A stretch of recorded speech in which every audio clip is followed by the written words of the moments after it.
Good morning, everybody. We have a very jam-packed show for you today, and let's see. I'm taking a look at the list of what we're doing. A married dude. Oh, I see. A married couple's coming in who met on AOL. I can't remember why I booked that. I remember the guy said he was in... That's the guy who was on house arrest and was getting dates and found his wife on the Internet. Yeah, we wanted to know about that. He was living in the basement on house arrest. All right, and he said his wife was good-looking, too. I don't believe him. Right. And we were talking about how no good-looking girls are on the Internet. He said he actually had them coming over to the house because he couldn't go out. That's right. David Spade stopping by, of course, big star. And he was... Wow. I talked to him on the phone, or he left me a message talking about how he loves Beetlejuice, and he calls him Ajus Beatel. He goes, I love that guy. So I'm going to let Beetlejuice sit in with David. Wow. He's a Beetlejuice fan. Yeah, so I said, well, bring him in. That ought to be interesting. We'll see how much of a fan he is once he screws up the interview. Who's taller? Spade or Beetlejuice? Yeah, I know. I bet you Spade feels good around him because he towers over him. You know, Hawthorne was asking me a good question. He goes, well, what's wrong with that guy, Beetlejuice? Like, technically, what is his problem? And I go, I don't know. I know he's like not a midget, but a dwarf, but he's got the pinhead thing going. It's called microcephaly, isn't it? Is it? Yeah. How do you know that? Well, that means a small head. And does it microcephaly? And is that the term? I would, yes. No, but there's a term for pinheads. That's it. Microcephaly? Yeah. I'll ask him if he knows what that is and if he can spell it. Yeah, David? LSDR. Right. So we got him coming in. Steven Weber, who's a huge fan of the show, is going to play Winfred's Money. Steven Weber is on the TV show Weber and used to be on Wings. David Arquette will be phoning in because I guess he's promoting Son of the Beach for next week. Yes, he's on next week's episode, but he's calling in today. He's calling in today. A busy schedule. Abe Hirschfeld will call us from prison. Remember that guy who went to prison? He was guy's a millionaire, and he was accused of having tried to kill his partner, his business partner. Well, he's going to jail for it. Don't you think then you could say he's guilty? I don't know. I never know what to say. But he used to run for mayor every year, remember? He used to use his own money to run for mayor, and I doubt if he ever got a vote. Yeah, he's a weird dude. We'll interview any guy who's a millionaire and does something dumb and goes to prison. But he's an old guy. Do you think old guys have the same... anal and stuff? Do they get to be guys' bitches and stuff like that? Hey, Grandma, come over here. Yeah, sure, absolutely. I don't know, so many things going on. And before I take a break here and get to the body of the show, and I see there's a ton of people on the phones already, I just want to remind you about Saturday night's television show. Okay. I'm pushing hard this week to remind people because it's that good. Anybody who heard on the radio the Battle of the Playmate Wits, it's not a great name for a bit, but Battle of the Playmate Wits, it was so cool. Those three beautiful playmates lined up all competing for plugs. And they wear little belly shirts and everything. And they're just hot, and they can't answer a goddamn question, and it's beautiful. And the other piece I recommend you see this Saturday night, I strongly recommend Ray Liotta sitting on the couch with Croy. And he freaks. XFL cheerleaders versus Vince McMahon is fun, and you find out whether or not they got fired. The lie detector with Vivian Guzman, another piece of Ask Who undergoes the lie detector test. And a bit I really love, King of All Blacks with Guess the Garbage Pails. He can tell you what kind of garbage pails, let's see, how do you explain this? Which ethnic groups have which kind of garbage is really what the bit is. What ethnic group you can identify by the garbage. Yeah. And what kind of garbage identifies an ethnic group? Yeah, it's a whole thing. You learn that, like, Puerto Rican people like to drink milk. Whole milk. Yeah. And the girls from the Naked Newscast and also much more. Walrus is here with us from L.A. Walrus. All right. Walrus. I was just watching Walrus this morning. He's one of those guys, I think he's turning into his dad because I'm watching him blow his nose, and he's blowing his nose into a handkerchief, not like a tissue. Oh, you know, he doesn't use tissues. He has actually a handkerchief in his pocket. And whenever I see a guy blowing his nose into a handkerchief, I get grossed out because my dad used to do that, and I'd be like, man, my mom's got to wash those. Let's go into a wash, and it's so full of snot. I'm going to throw up. That, he's carrying it around all day. Yeah. Well, I'm not blowing in it all day, then. Walrus. Just in the morning. That's a handkerchief, dude. Like, you launder those? Of course. Yeah. No, just keep them dirty. I don't get the handkerchief thing. I really don't. Like, why not just carry a couple of tissues? It's so much more hygienic. Then use up the tissues and you have nothing and you're walking, you know. Well, I mean, so just keep a little handy pack. You know. Well, it's good to have for a backup, that's all. You know, I'm not using it all day long. She was really snortling away into that. He filled up his handkerchief. He was like, that's done for today. I mean, that thing's loaded. I would hate to look in the... we should show that, and it could look like a Jackson Pollock painting. Right. There's art. But you know what? I always love it when guys who carry handkerchiefs, if you get a little wispy around them and you look like you're going to cry or you need a handkerchief, they hand the handkerchief to the woman. Yeah, oh. And then she blows her nose in it and hands it back. And then after he blew his nose, I watched the whole ritual, he folds it back up. Right, but you wonder what you now do with when a guy has your snot. Oh, you know what? Good morning, everybody. I'm going to die here. Man. You want does anybody ever call you out on that, or nobody says anything? No, I've had friends over the years that said stuff. What the hell is that? Yeah, you don't care. But I really had this happen where a guy handed me his handkerchief. And I handed it blew back. my nose in it. And then I'm like, should I take this home and launder it, or should I give it back? And, you know, you wind up giving it back. Well, he has a little piece of you. Damn. All right, the handkerchief goes. That's it. Hey, at least you don't have microphilia. Microencephaly. Microencephaly. My head's okay. Yeah. All right, we're going to take a break. We'll come back. We'll start the whole show for you. So Winfred's Money coming up, and Spade, and Beetlejuice, and don't forget about the Saturday Night Television show. I really mean it's a good one. And we'll be back right after these words.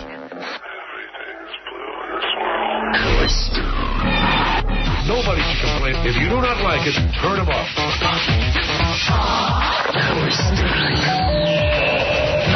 95.1, 95.5. A man willing to help in your time of need.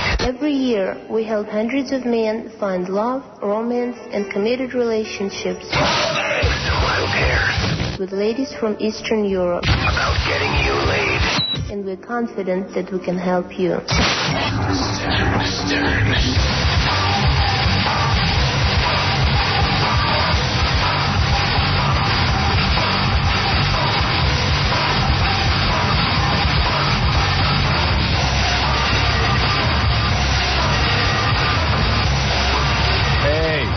I know. All right. So I was watching Survivor last night, and, of course, the black guy got kicked off. I say, of course, because he was so friggin' lazy. The guy just would not help them do anything. That guy had major balls. That dude. I mean, they were building a special hut last night because they lost their dwelling, whatever that is, that their tarps. thatch, their tarps. Yeah. And that guy just sat there and watched them. You know, he wanted to go. Yeah. It was pretty obvious that he wasn't planning on being there after the vote. Well, when I was talking to, what's the comedian we had on yesterday? Dave Chappelle. Dave Chappelle. I'm sorry, I couldn't think of Dave's name, and he's so great. But I was talking to Dave yesterday, and he goes, man, that black guy's asking for trouble. He goes, I like his strategy, though. He's just going to sit there and whittle. He goes, what kind of brother whittles? He's whittling. Whittling. He was whittling a stick the entire time on the island. And he's a Harvard student. You know Harvard grads don't whittle. Yeah. I wonder if he got there, like, on a scholarship or something. You know what I mean? What, Harvard? One of those inner-city scholarships or something. I have no idea. I mean, his philosophy was really weird. I mean, he just pissed everyone off. He would eat, but he wouldn't help fish. And he'd just sit there and didn't care. Well, he had so little personality. I was even saying, I didn't know who he was until this week. See, that's why I like Survivor. It's a microcosm of our society. I mean, he was like a welfare guy. Everybody else works, and he just sits there and goes, hey, I can't work. But he did. You forgot about voting him off. Yeah, and he just was going to whittle until everyone just, you know. You couldn't even find him. Well, they finally had time to find him. Yeah, because then it was, you know, you could glaring. tell who was working and who wasn't. Yeah. But you know what? I said, that Survivor, it gets under your skin. I wake up on Friday morning thinking about it. Yeah, me too. Because it's the last thing I watch on Thursday night. And it ticks me off, and I get pissed and everything else. But now I've got it figured out, I think, that the final three will be Tina, Keith, and Colby, of course. But the final two, who's that going to be? Well, I'm not good at figuring this stuff out, but the most mind-blowing thing I've learned about Survivor, and I love telling people this, is that Tina is 40 years old. She's looking worse and worse. This is the move. I go up to people and I go, how old do you think Tina is on Survivor? And they'll go, 53, 55. And I go, 40. Maybe she doesn't want to come back from the outback. And they're like, what? 40? And those got to be fake boobs, right? I think so. Yeah, because the boobs are just too big for a little skinny broad. But why would they be, staying so that firm. way when the rest of her is going downhill? Yeah. But she's very weathered. Oh, boy. And everybody looked like an Auschwitz survivor last they looked bad. There was this one moment where they were shooting Colby from behind, and he was like an anatomical drawing. You could see every rib, his skin was hanging off his bones. The guys look better than the girls. The girls look really nasty. Yeah, but, I mean, whenever you see people's bone structure. Scary. Oh. But, and then Jeff is the evil guy who comes in and says, I'm really seeing something now. You people are losing energy. They're starving to death. You know what I would have done with those bags of rice they gave at the end? What? I would have just eaten them all in one sitting. Because you know what? They ain't going to let you starve. That's right. They'll bring you some more. Because he goes... See, that was what sucked. They should not have given him anything. When that guy who fell into the fire, when they lost him, they lost the whole thing. Because that guy was fishing. He was the food man. They're killing animals. You realize how important he was. Yeah. But my other observation was that, nobody else knows anything. That's right. They lost all their hooks. Yep. Because Jeff pointed out they had given them a whole bait box with all these fishing hooks. At 24 fishing hooks, they were down to 2. I know. What happened to the fishing hooks? Because they just didn't care. It's weird. I like when they almost caught a turtle. I would have killed that thing and eaten it. No, they kept throwing the turtle back. I know. Eat it. Eating with it for fish. I know. Eat the turtle. I wanted them to all just gang up on Jeff Probst and beat the crap out of him. Yeah, they should, because Jeff looks incredibly healthy and tan, and like he's having a great vacation. Yeah, he's like, hey, the tribe has spoken. When he says the tribe has spoken, he's so friggin' happy. Well, the tribe has spoken. But I want something valuable. If I give you this rice, you got to give me something. Yeah. How about some poontang? Some of those broads are hot. I don't care how skinny they get. But wait a minute. I think it's Elizabeth. It looked like her hair was falling out yesterday. Yeah, she's looking nasty. So bad. She's looking nasty, but I'd still do her. You think rickets and other scurvy is happening with these people? Well, the black guy keeps saying that his mouth hurts. In fact, 2 weeks ago, I think it was, he was saying, or a week ago, he was saying the taste buds on his tongue were inflamed. Right. I was like, now, what's that like? Want to know? Hey, unreal. Now, evidently, they were showing all over TV last night, and I missed it again because you saw it. They're showing Rosie O'Donnell's hand. Because this hand, everyone's now saying what we were saying yesterday. I'm hearing it all over like, wait a second. Something's up with this broad going on in that house. First of all, remember a couple of weeks ago she had a broken arm? She was walking around with a cast. Sling, yeah. Now, supposedly, she was cutting fishing wire on a fishing trip. It wasn't even fishing. She was taking the price tag off of it. Yeah, but her hand, whoever's seen it, I haven't seen. Does anybody have this on tape so I can see it? Evidently, her whole hand is cut up like Frankenstein's hand. It's like wrapped around with stitches and pulsating and pussy. That's why I said I don't believe the original story. I don't either. You can't do that much damage cutting off a label. And also, like, why isn't her hand healing? Like, what's up with that? Like, I know she runs around a lot. She's constantly, like, on Broadway and doing that dumb show. We'll never rest. We'll never sit down. And she's got 50,000 kids, and she's eating like a pig, eating ring dings. First of all, her immune system must be shot if she can't heal. They got her now on intravenous antibiotics to heal this hand of hers. Right, from a little cut. I would love if they just took the hand right off. They're it looks like, it's according to people who've seen it, and I haven't seen it, it looks like somebody else's hand on Frankenstein. her. It's a Frankenstein situation. She had to take off. She's not even on her TV show anymore because she can't function without this hand. From a cut. And I said yesterday, you know what?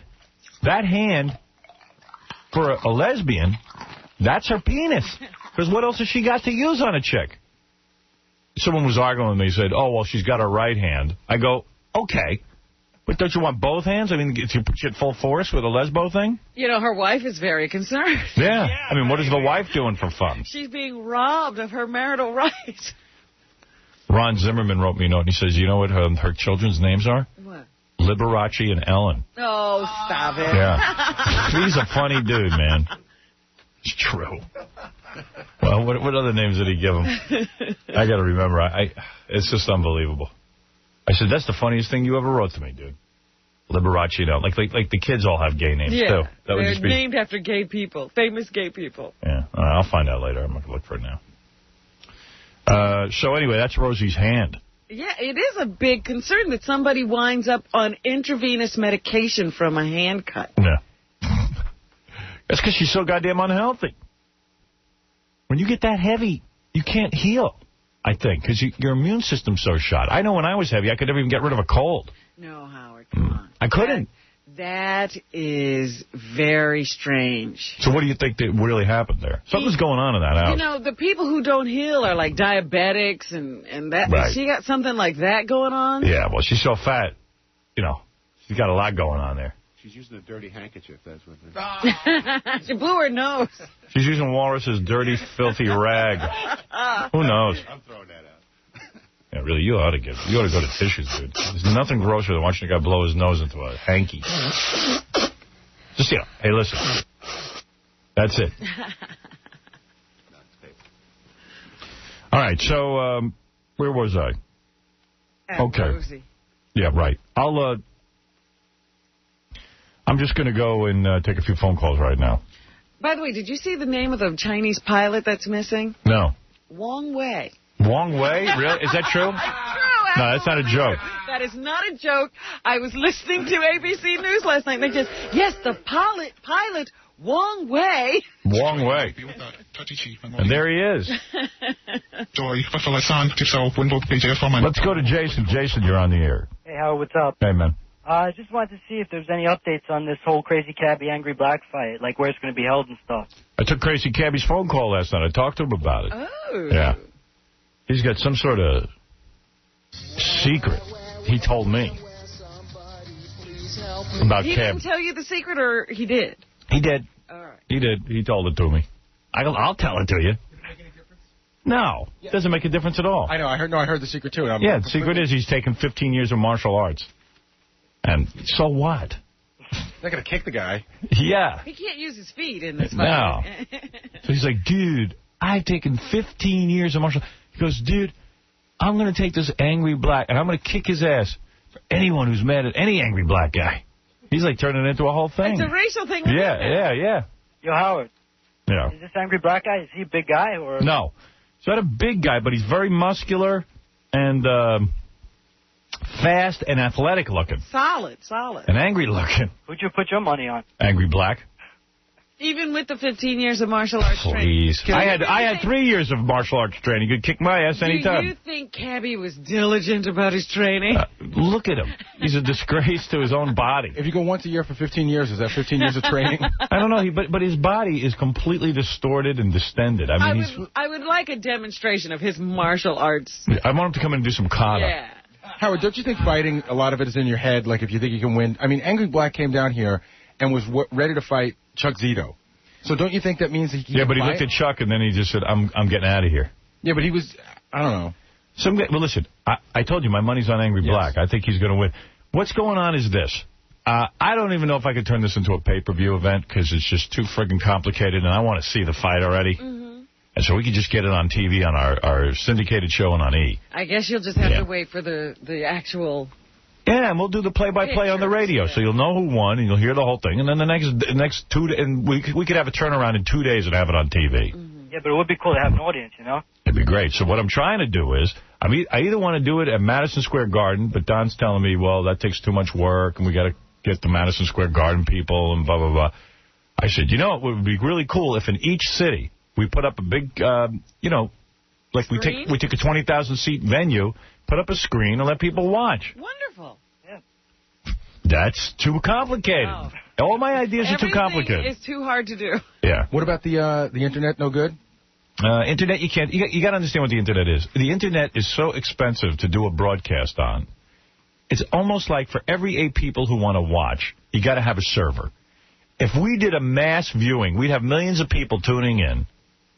And the problem is that it all crashes. The Internet cannot handle broadcasting anything. The only thing you can do is archive the material and have people go on different points in the day, which I am looking into. But it's a whole major thing to set it up, and you couldn't set it up in 3 weeks. How about that WWF? Yeah, we're going to do it at the WWF place, it looks like. Cool. I think. And we can have some sort of audience there, small audience. How many seats?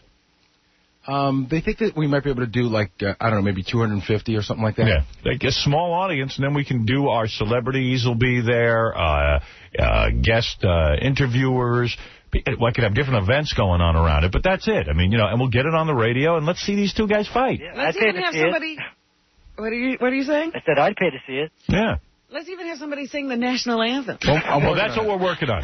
Who we working on getting? Let's get somebody good. Yeah. Okay, well, I threw an offer out to Debbie Gibson. That's good. And I'm going to make some other calls, because I'm not even sure if she can do it. Right. How come she can't do it? I just put the offer out. Oh, okay. It's a matter if she's yeah. around or something like that. Yeah. Well, I know that guy Brian McKnight has always wanted to do the show, and he never could figure out how. Maybe he can sing the national anthem. With the Backside Boys. Well, the Backside Boys might do an opening number, yeah. Yeah. A little warm-up number. I wanted to do that on pay-per-view. Maybe you'll walk in one of the fighters. You know how all the fighters walk into the music now, and they have the artists, dancing and singing in front of them as they come out? I'd like to get, like, Muhammad Ali to sing the national anthem. Somebody funny. He can't sing. Just somebody who really cares. You see, it's funny if Elephant Boy sings the national anthem.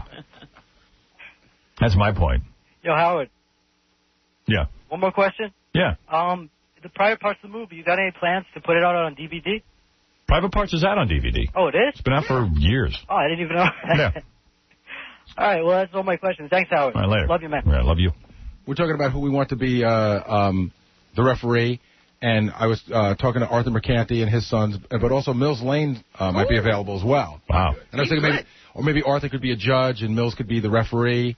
All right. We got to get a doctor. I'm thinking, of course, Michael Buffer should be the ring announcer. Yeah, absolutely. You got to have him on. I think, we'll invite, you always bring celebrities up right before the fight starts. Right. Joe Frazier, Jerry Cooney. Yeah. I'm even thinking about trying to get a hold of Floyd Patterson. Yeah, get all the big guys, even from the past. We can interview them and stuff. But I was thinking even like the Whack Pack should be as popular as Floyd Patterson and Joe Frazier. Get them in there, too. What is it? Doesn't Mills Lane like throwing the towel too early on, man? No. Mills Lane's a great... Oh, again, who's the guy that always throws in a towel? Oh, that's that Richard Steele. Oh, yeah, that's right. That's Yeah. right. Yeah, we don't want anybody throwing in the towel too early. So it didn't affect you at all, Cabby, being a martial artist? Well, what did he tell you? Because all he told me is he took the martial arts for 15 years. I think he took the martial arts where you pig out on food and eat crack for like a couple of years. That's martial. I mean, how could a crack addict have the discipline to do the martial arts? Well, you know what it is? Like, you get caught up in Cabby's rap because he was like, John, listen to me.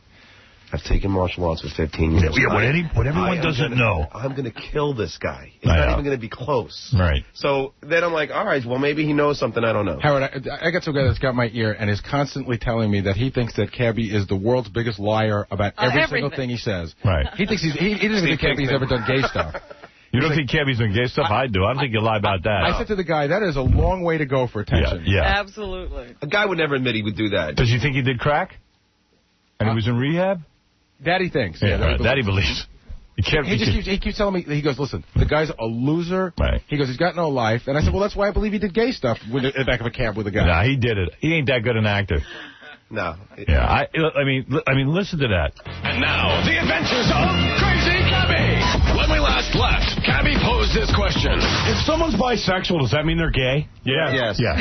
Then... Dude, I'm going to ask you a direct question, Cabby. Yes. Have you had gay sex? Yeah, I've had gay sex. Oh, no! And just when it couldn't get any worse. Have you done anal? Have I done anal? Yeah. Yes. Yes, I have. When Benji asks, did the guy have a happy ending? It's the Howard Stern Show. Yeah.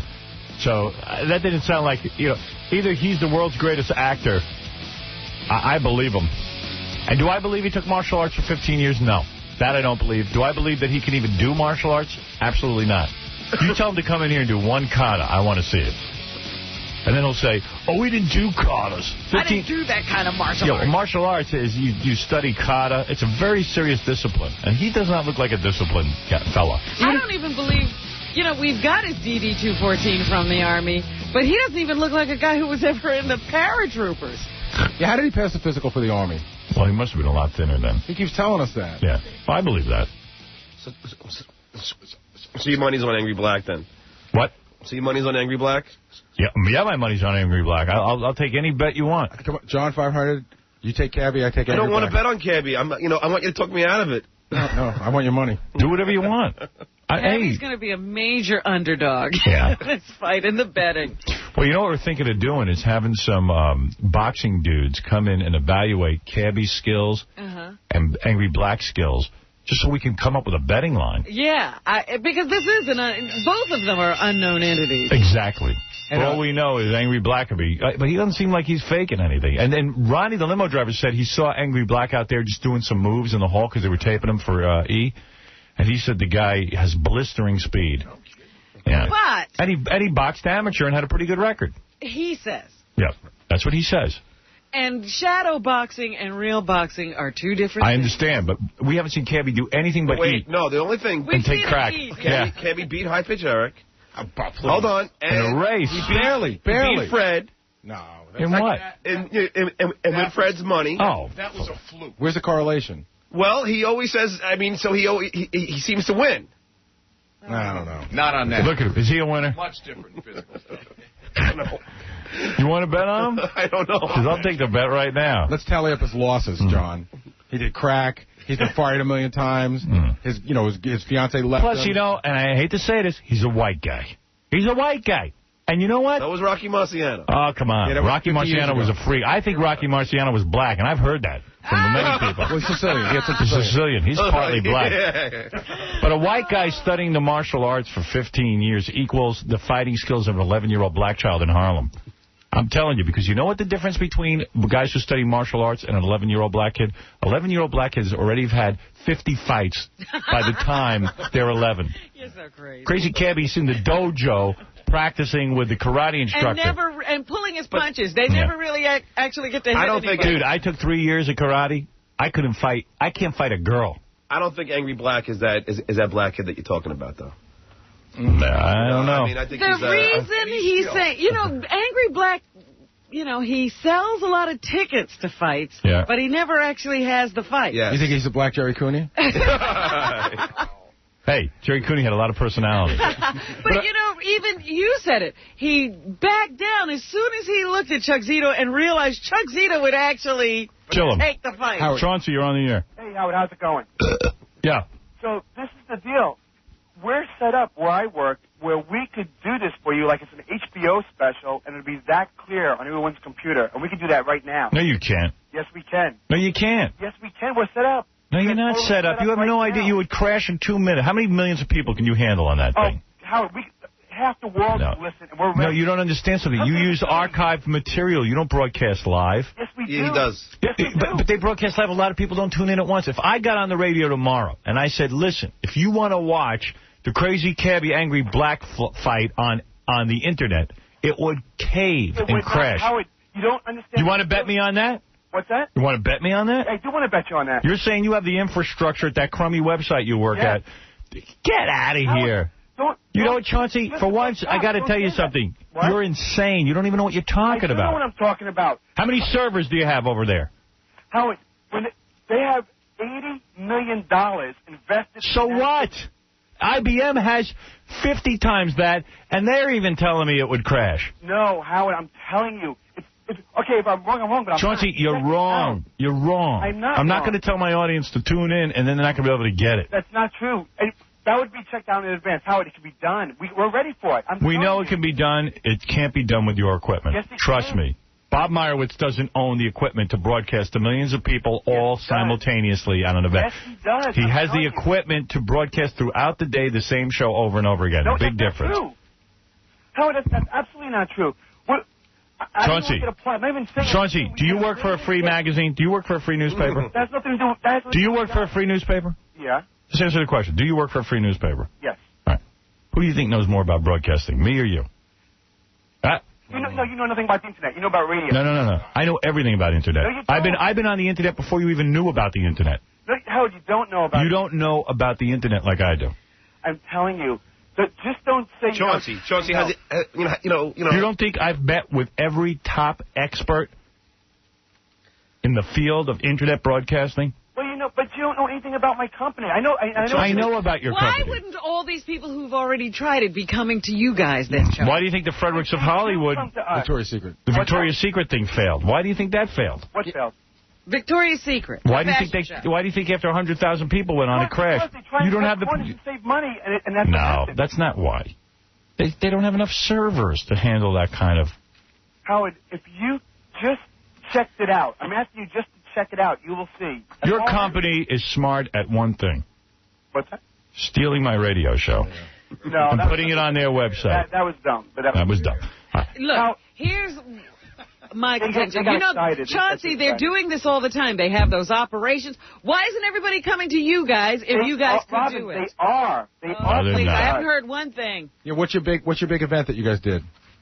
They haven't. What's our big event? Yeah. What's the biggest event you've ever done? The most amount of people you've had on at once live? I want to give numbers that are wrong. I don't want to give the wrong numbers. It's 5 people at a time. You don't even know of an event. I got to go, Chauncey. It's just you're just way off. Well, you're just being stubborn. No, I'm not stubborn. I tell you what. I want you to do something. I'm going to hook you up with Jeff Schick from IBM. Okay. Who's about as smart at this stuff as anybody I know. Okay. And he's going to sit down with you. And if you could just tell him how it is that you guys are the only guys in America who can broadcast simultaneously to millions of people on the Internet without it crashing. And nobody knows you. Let's have that meeting and do it, and he'll tell you we can do it. Right. All right? All right, that's good, yeah. I want Jeff Schick to, and believe me, I'll do business for your company in 2 seconds. Okay, then let's do it. All right. I'll set it up. All right, thank you. Okay. Seriously, I will do it. If Chauncey knows something that I don't know, fine, but he doesn't. Okay. All right. Now, see you later. Right. Another thing I want to do with the fight, I was thinking the day before we should do a weigh-in, maybe here in the studio. Yes. And I want to get those guys in their jock straps to stand on the scale. I think we should do the weigh-in now, like today. When is the date for this fight? We're still playing around with it. Do we have the WWF facility? It's close to being. Why would it be difficult? You want to get into that? Yeah. Because, for us to set up, it takes a couple of days. Oh, I see. And they don't, it's a restaurant, and it's the week the kids are off from school, and they don't want to give up that much space in 3 days, but we're trying to work it out. Why don't we just do this outside on the street and put some gloves on these guys and let them duke it out? I mean, it's a couple of days. It's too much setting up. Do it in the gym like last time. Yeah, that's what I'm thinking. It's too much setting up. It's too much. Well, we'll know today, and if it can't be done then we'll... I need to see the fight already. I need the suspense broken. Yeah. Yeah, Bill. So you want him to fight tomorrow? Yeah, let's fight right in here. I could set it up. What's up? Hey, Howard. Yo. I called in last Friday night to talk to Kane, and actually Cabby answered the phone. Yeah. And I said, Cabby, how can you do crap like that? And then announced, he's like, hey, listen, buddy, just remember this. It was all done for the radio. So he never actually said it didn't happen. But what he was implying was... What is gay sex? Yeah, he said all the gay sex was made up for the radio. Whatever. No. You don't understand. Cabby has figured out that rather than deal with everybody after he tells the truth on the radio, he claims that he did it all for the radio. Yeah. No, trust me, this guy has definitely... I've talked to him off the air. He's definitely... He failed his test. He's definitely smuggled bone. I'm telling you this because I know he blurted out something that he did on the air while he was here that he then later he said to Tom, look, Tom, it's all for the radio. And he knew he was in trouble with Tom, and that's why he did it. Right. Fine. Now, I'm just telling you what he told me last Friday night. I'm just telling you what the truth is. I believe you. Yeah. I believe his gay stories. No guy I'm would just lie telling about you, that. Cabby has come up with, that's how he gets out of it if he gets into trouble. Absolutely. All right, Bill, thank you.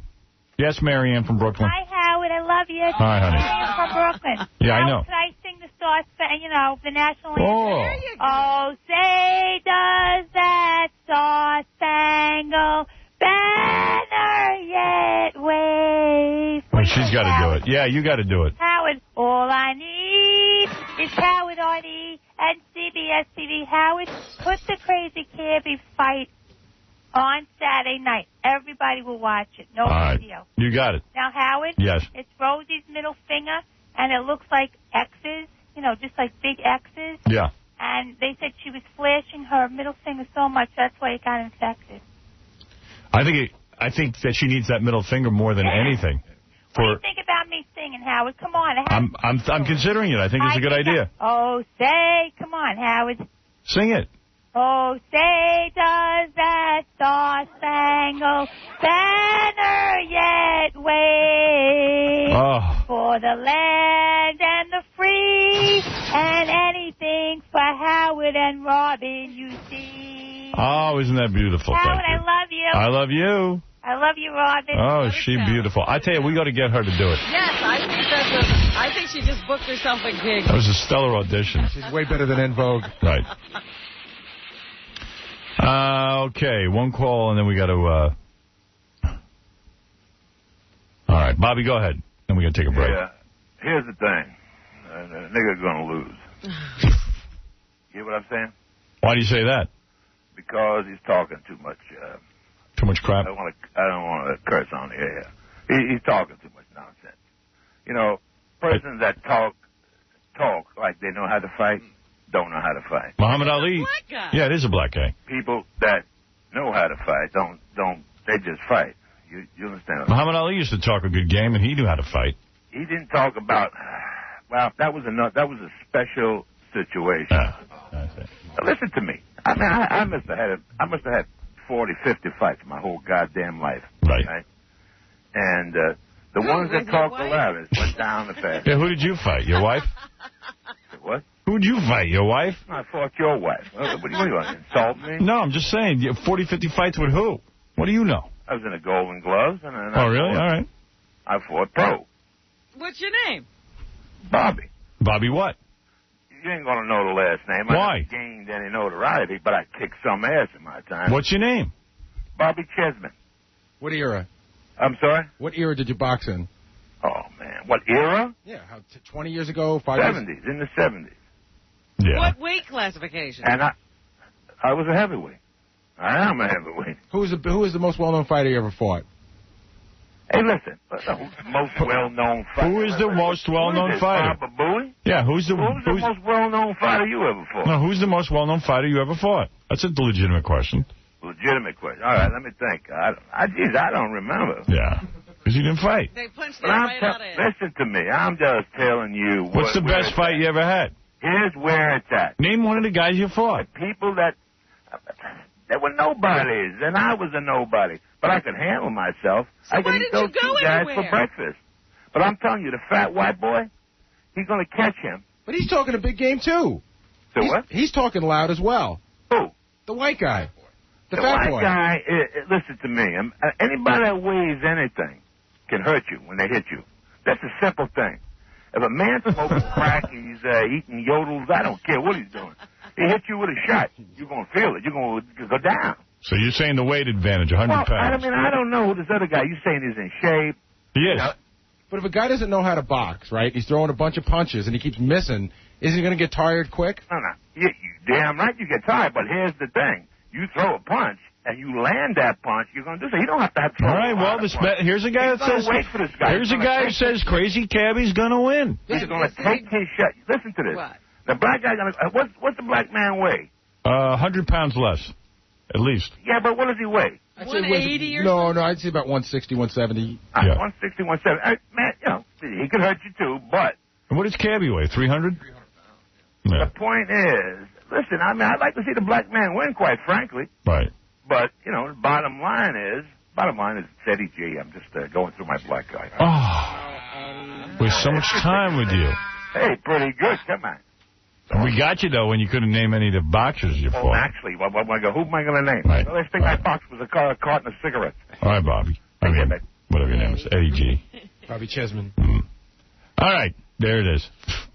Eddie G. always busting my balls. Had us going there for a while.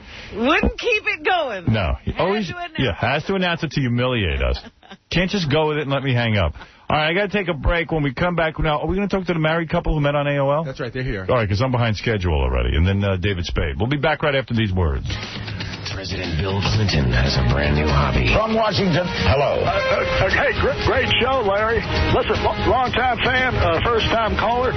Listen, I just wanted to ask your guest if he ever wanted to mind meld with Howard Stern's penis. Sometimes we get carried away through frustration here. We apologize. Baba Booey. God, I've wanted to do that for years. It must be a slow week at the White House. Now, here's a man who has a slow week every friggin' week of his miserable life. Howard Stern. Howard Stern in the morning. Hey, this is John Popper from Blues Traveler, and when I'm in New York, well, look, screw this. The fact of the matter is, when I'm even in another town, I try and find Howard Stern. When I'm in anywhere, I try and find Howard Stern. I have people flying tapes of Howard Stern, so really, I listen to Howard Stern, and I just pretend I'm listening to other stations when I got to go do IDs for them. So, you know, think what you want, but I always listen to Howard Stern. I don't care if I'm in New York, so get the hell off me. All right, that guy loves to talk, man, the guy from Blues Traveler. You know, loves it. Where is he? How much weight has he lost? I don't know. I want to see. By the way, in coming weeks, one of our guests is going to be Tom Green, who keeps announcing to the press that he married Drew Barrymore, but he really hasn't. He's just trying to get the press so used to hearing their marriage announcement that no one will show up at their marriage. Or it's a whole... I know, and they keep changing the date. They say they're going to get married, and then they change it. Well, anyway, he's due to be here. I think in like 2 weeks he's going to be here. Play him this song when he comes in. 1 is the number of testicles that Tom Green has. 2 would be much better than 1. But we told you before, Tom Green has only 1. 1 is the number. All right, there you go. So 1 is the number of testicles that Tom Green has. I'm sure he'll be glad to hear that. Beautiful. Here's something that might intrigue you. A lot of people are talking about the Chinese. That's the #1 story out there. You know, everyone wants to know about this plane, the friggin' plane. I don't think there's much you could do about this plane, but everyone's all hopped up, so we sent our reporters out, our intern reporters, and they just interviewed people, random people on the street, and what are they thinking about the Chinese? How do you feel the U.S. should handle China? Wipe them out. Blow them up. Kill them. Get rid of them.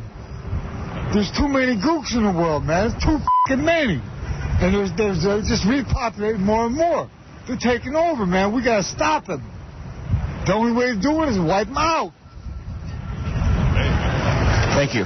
Thank you. Thank you. I'm getting out of here now. Don't let that guy run the country. Yeah, he's a pisser.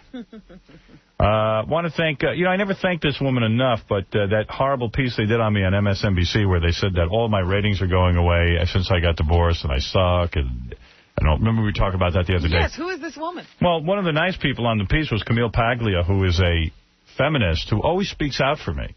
And this is what she had to say. Howard Stern is a working-class hero. The entire media elite has regarded him as a vulgarian, as a talentless, a troublemaker. But for me, he is a master of the microphone in the main line of Lenny Bruce. And he speaks for all those working stiffs out there who are on the way to a job in the morning that they hate. Yeah! Come on, we need more people like that. We need a couple of 100,000 more. And she's quite an intellectual. Yeah, she is. She's actually respected. I think I could bang her, except for the fact, isn't she a lesbo? Yes, she is. Yeah. You just missed. Figures. My luck. By the way, our friend Dave Walrus Hawthorne sitting in. Walrus is a stand-up comic, old friend of the show. Used to come on the show 15 years ago. We thought he had died. No, I'm okay, actually. He's okay. We asked him what he's been doing for the past 15 years, and all he can say is he was in that Jack Nicholson movie, As Good as It Gets. Academy Award-winning movie. Yeah, but he was in it for like a second. Here's his scene, and if you notice, you don't hear Walrus. All you hear is Jack Nicholson. Next thing I know, He's the bartender sitting there listening to Nicholson. Sitting right there next to me. Well, it's not right to go into details. I got nervous. I stood up. I said the wrong thing. Or if I hadn't, I could be in bed right now with a woman who, if you make her laugh, you got a life. Well, there's Hawthorne's. What was your motivation in that scene? That I'm here with you. No offense, but a moron pushing the last legal drug. You're the moron, right? Yeah, Jameson soda back. I have a reaction there that gets a big Yeah. Hawthorne's reaction in that scene is incredible. Well, I'm sure this is the scene that got Jack Nicholson the Academy Award, and it would not have been possible. Be honest, when you got that job in that movie, did you think this was your big break? No, I'm not an idiot. Come on. It was such a, you know, it's funny, though. When I first read for it, it was a whole page of dialogue. Right. So I got the part. I go, hey, this is going to be good. And they said, you know, he always lets the people improvise, so it'll probably be extended. Instead, they cut all my lines. Yeah. Did they cut your lines on the set? Or? No, actually, they rewrote the scene first, and it was down to 2 lines. And then I did the lines, and then it got edited out. Nice. Wow. Nice. Hawthorne. Way to go. Yeah, it was great. It was good working with them, though. They all said good job. And, you know, James L. Brooks thanked me when he got the Oscar. He said, I want to thank everyone who worked on the movie. Right. Oh, geez. You got to mention. Just like me, didn't I get... I got thanked on the Academy Awards this year, too. Robin said, you got thanked. I go, I did? What'd they say? He goes, someone got up and said, I want to thank anyone who does something creative every day to entertain people. I said, hey, that's me. Eric, what is it? Hey, Howard, 2 quick things for you. Yeah. First, yesterday on the news on Fox 5 at 10 o'clock, they showed Roosevelt High School. Yeah, I heard about that. They had to actually close the school down for 2 days because the children were so unruly, and the teachers were getting injured, students were knocking them down. They literally had to close the school, and they padlocked it. Didn't even let the parents know. They just said, hey, we gotta shut down. That's where my parents put me in school. I'll never, ever, ever really understand what they were thinking. Did they really know? Do you think they really knew what you were going through? My mom was a liberal, still is. God bless her for it, man. I don't fault her for being a liberal and wanting people to live together, blacks and whites, and that was her dream. It's a wonderful idea. It's a wonderful idea, except that I was a child that lost all his friends because all his friends moved away.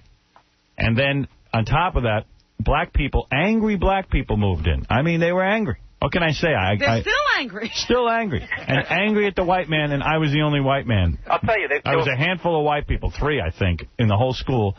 And I got to tell you, I still to this day cannot figure out why my parents would put me in that kind of danger, other than the fact that they just didn't value me. No, come on. Did they really know, Howard? Well, no, my mom was naive. I mean, she used to say, oh, you exaggerate. Things aren't that bad. And I mean, exaggerate? What are you talking about? What does she say now? Do you ever talk to her about what's going on in the school system there now? And my mom used to say, she goes, oh, it's much worse now. No, it wasn't bad when you went. And then my mom used to say, you know, when I was a kid, I went on the subways. I was with blacks in school. And I went, yeah, Ma, that's when black people kept their heads bowed and didn't dare talk to whitey. These weren't boys they were showing on the news. These were men. Yeah, well, I went to school. 240 pounds. I went to school with men, and let me ask you something. If your kid was in school getting choked to the point of passing out, and his money and his pants being stripped off him, won't you get your kid out of there? Absolutely. Yeah, I look at my kids today, I would never put them in danger. Did you really tell them what was happening to you? No, I was too proud. I wanted to get my mom's approval, but you know what?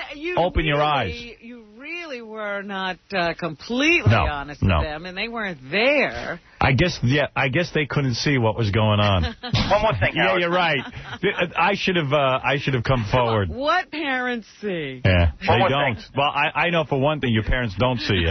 They really just see themselves. Absolutely. My mom was very caught up in saying, you know, she was the only white person in Roosevelt. She was not afraid of black skin. Yeah, she liked the whole. In fact, it made her feel special to be the only white person.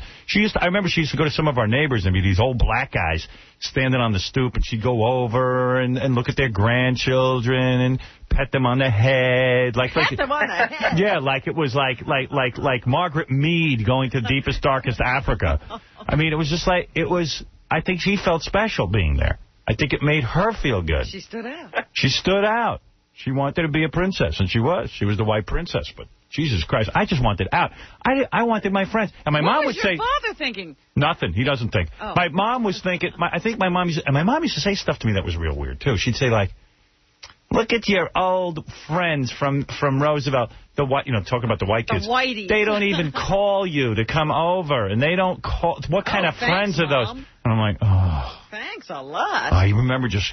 dying inside. Like, man, I must be such a pariah that they don't even call me. And my mother's pointing it out to me. Well, my mom thought she was pointing out what horrible friends I had, how horrible people they are. But meanwhile, I felt horrible. Yeah, she's also pointing out that you're not worth coming back for.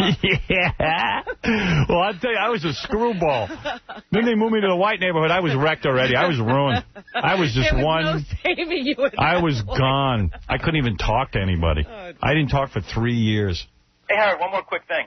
On Tuesday afternoon on Extra, they had a bit with Fat Rosie O'Donnell. Yeah. And she actually interviewed Fran Drescher for her new magazine that's out. Look what I got. What is it? Oh, Rosie. I got the Rosie. Wait a minute. Listen We to this. got Rosie magazine here. Wait a minute. Yeah. She interviewed Fran in bed, in Fran's bed. Well, of course. I mean, my theory is maybe she ate her uterus. Maybe she cut her hand staving off the attack. All right, thanks, man. Hey, thanks a lot. Spade is here, David Spade. Love this guy. He's funny. Let's bring him in, hear what's going on with him. Just shoot me. Just shoot me. And now the star of some movie called Joe Dirt. And I hope this one's a hit. Oh, look how good you look. You look like that guy in Blow, actually. You look like Johnny Depp when he plays a drug dealer.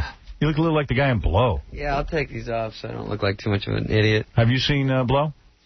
No, I want to. It looks cool. What, are you dyeing your hair? It's so blonde. What? Are you dyeing your hair? I have to soon for this next thing I'm doing. No. Is your hair dyed? Is that your natural color? No, I dyed it last week. I knew his hair. His hair is dyed. No, but listen. And it's poofed up. Yeah, you're more and more girly. That's why I can't go to Sean Lee with you. I'm doing a movie called Poofa Pete. And I'm not sure if I caught this right, but are you doing nail polish on your nails? Howard, that's quite enough. Let me see your nails. He's got nail polish on there. No, I don't. Clear nail polish. He's manicured. Are you manicured? No. All right. No, listen. You got a pedicure there, boy? I told him. He's got a manicure. He doesn't get the shiny polish. No, I don't. I'm not Puff Daddy. He has them buff his nails. No, listen. Do you get your nails buffed? Have you gone completely insane? I have. Are you wearing panties? I have what doctors call. No, I went in there because I have this thing I have to do before the strike. Yeah, all the people are like, I got to get work before the strike. It's all about the strike. You're so LA. Will there be a strike, you think? I think there will be. I think if there's not, nothing's going to happen anyway because nothing's scheduled to happen. So they can't do anything anyway. Dude, I did you a favor. What? You know how you called me up and you said you love Beetlejuice? Yeah. I brought him in for you. He's going to sit next to you. Is he really? Yeah, Beetlejuice. Beetlejuice? Yeah, you wanted him. You know, I love him, me. He could be your new assistant. You're so good at picking him. I was talking about you the other day. I was thinking, you know how your assistant tried to kill you, Skippy? Which, and by the way, I want an update on that, like where he is, and I'm sure you got people to watch. Oh, wait, here comes Beetlejuice. I got low jack on. Beetle! Look at that, yeah! He's a predator. That shirt. Look at the outfit. You have that shirt? Yeah. Don't kid yourself. You should have put Beetlejuice in your movie. Look at how slow he walks in. What a stud. Well, he knows how to play to the camera. Put him over there. Put him over there, the microphone away. It's kind of hard to... I want to get a good shot. He walks in like Apollo Creed walked into Rocky. Beetlejuice really has a lot of confidence. A lot of confidence. How are you? Isn't that funny? He's a blonde, too. Yeah. Beetlejuice, you're dyeing your hair blonde now? Looks nice. Looks good on you. Yeah, I did. You did that, yeah. He just broke the mic. We have the worst microphone setup in the history of radio. Can you... Yeah, sit back, Beetle. So I did this, I was going to do this thing this summer, and so I said, bleach my hair out white. I want to see what it looks like. Yeah. And this is how white it got. I go, this doesn't look white. It's blonde, man. So it's it looks blonde. just like an inch better than what it normally is. Casey, leave that on the floor, bro. Don't repair a microphone while I'm working. Yeah, come on. Use your friggin' head. Day one stuff. Yeah. We still got to wear these headphones like we're in the 70s, like we're listening to some 8 tracks. I know. Beetlejuice, you on mic? Now let me hear. Yeah. No, you're not. Who, me? Right. Now let me hear. I'm on there. Now you're on me? Anyway, so David Spade is a big fan of yours. This is David Spade. Yeah, what's up, buddy? He's a big fan of yours. Yeah, he is. He wanted to meet you. He called me up, and he said he wanted to meet you. I did. I said, if I'm coming on, let's bring Beetle Aju. I was talking to somebody, because somebody said to me, what is, because Beetlejuice has, they said, what is he? You know what I mean? What is the medical term for what you got? Because you got it's what? It's all fake. It's all fake? I think he said a bad word. No, he didn't. He doesn't say bad words. You know? He's cool. He's totally cool. No, Beetle, have you ever been to a doctor or anything to make you grow Yeah. You have? Yeah. And it didn't work? Yeah. Yeah. It didn't. Yeah, he grew. I want to go to that guy. Yeah, David, you're not that much taller than Beetlejuice. No, I'm not. No. He's cooler, though. Who has a better build, David Spade or Beetlejuice, Robin? Beetlejuice has a better shirt on. Yeah. I was looking at Beetlejuice has broad shoulders. The Beetlejuice is in good shape. You work out? Yeah, I work out. Yeah, what do you do? What's your routine? Me? I lift a lot of things. These are 180 pounds over. Yeah. You work out with a trainer? Yeah, You I do. has a trainer, yeah. You bench? Yeah, I bench press 125. 125. Sweet. Put it up, dude. Right. Nice. That's more than Howard does. You're damn right it is. You bench and what else? Squats and squats? Squat like 530. 530 pounds. Wow. That sounds a little high. He could change that number at any time. So here's the first question. Before we get to your movie and all that other Oh, crap. yeah. I got your soundtrack, by the way. I know you don't care. But Joe Dirt, you wrote this movie? Look at these songs, by the way. Did you write the movie? I can't get it over to you, but whatever. Did you write the movie? Yeah, me and Fred Wolf. Casey, will you give this to him? That's all right. I'll get it, man, dude. Relax. I thought that's why you came in. No, you're all hyper. Fred Wolf. No, I'm a hyper because you said I just walked through these interviews, so I'm trying to, rally now.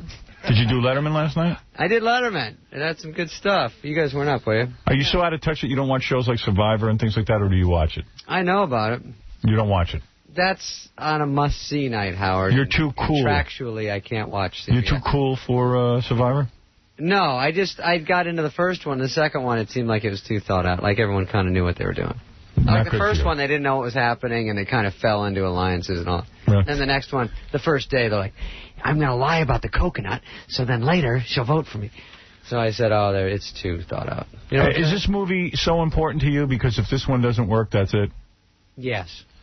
Because They've told you. They've told you. You've had a string of movies that haven't... signed something. No, you've had a string of movies that haven't been financially successful, right? I have had, I would say Tommy Boy was the one I hear about the most. Right. So I've probably done about 9, including small parts, movies. So 1 for 9. Right. Are you falling asleep? Beetlejuice, is that you snoring? Yeah, you snoring? Did you see Tommy Boy? Yeah, we see Tommy Boy, yeah. You like That's that? funny, right? Yeah, it was real funny, though. Yeah. Yeah, good. So that one. What about David's other movies? Have you seen any of them? Yeah, I see a couple of them. Right. No good? I'm all right, right? Yeah, a couple of them was all right. Right. Boy, yeah. All right. Yeah. And Roger Ebert. So, anyway, now this one, me and the guy that wrote Tommy Boy wrote, and, it's funny. I mean, I like it. It's testing well. I think you'll think it's funny, but... All right, I'm anxious to see But it. who knows? Okay, Joe Dirt, but... Just the songs on there are worth going to. Have you hired a new assistant since your former assistant tried to kill you and stun gun you? Yeah, Howard, it's just a piece of ass. Really? She's Listen here? to that. Where'd you see her? She's in the green room. She's some joy. That's your new assistant? Mm-hmm. Let me see. You think you can take her? Yeah, he got a girl so he could kick her ass. You'll see. I can take her. She's Well, let me double see. digits. She's about 99 pounds. Did you screen this one more carefully than your last assistant? She was friends with my old assistant, so... No, the one before Skip. Oh, I see. All right, let me meet her. A woman. Oh, yeah. Oh, she's cute. She's from Joyzy. Yeah, hey, you could be my assistant next as soon as you get done with him. Look at Fred. Oh, look at you, how cute you are. Oh, Spade, look at you. She's friends with April, who was my old assistant. Oh, please. But I already knew her. I interviewed her. How old a girl are you? Pardon? How old are you? Over 30. Are you really over 30? You are not.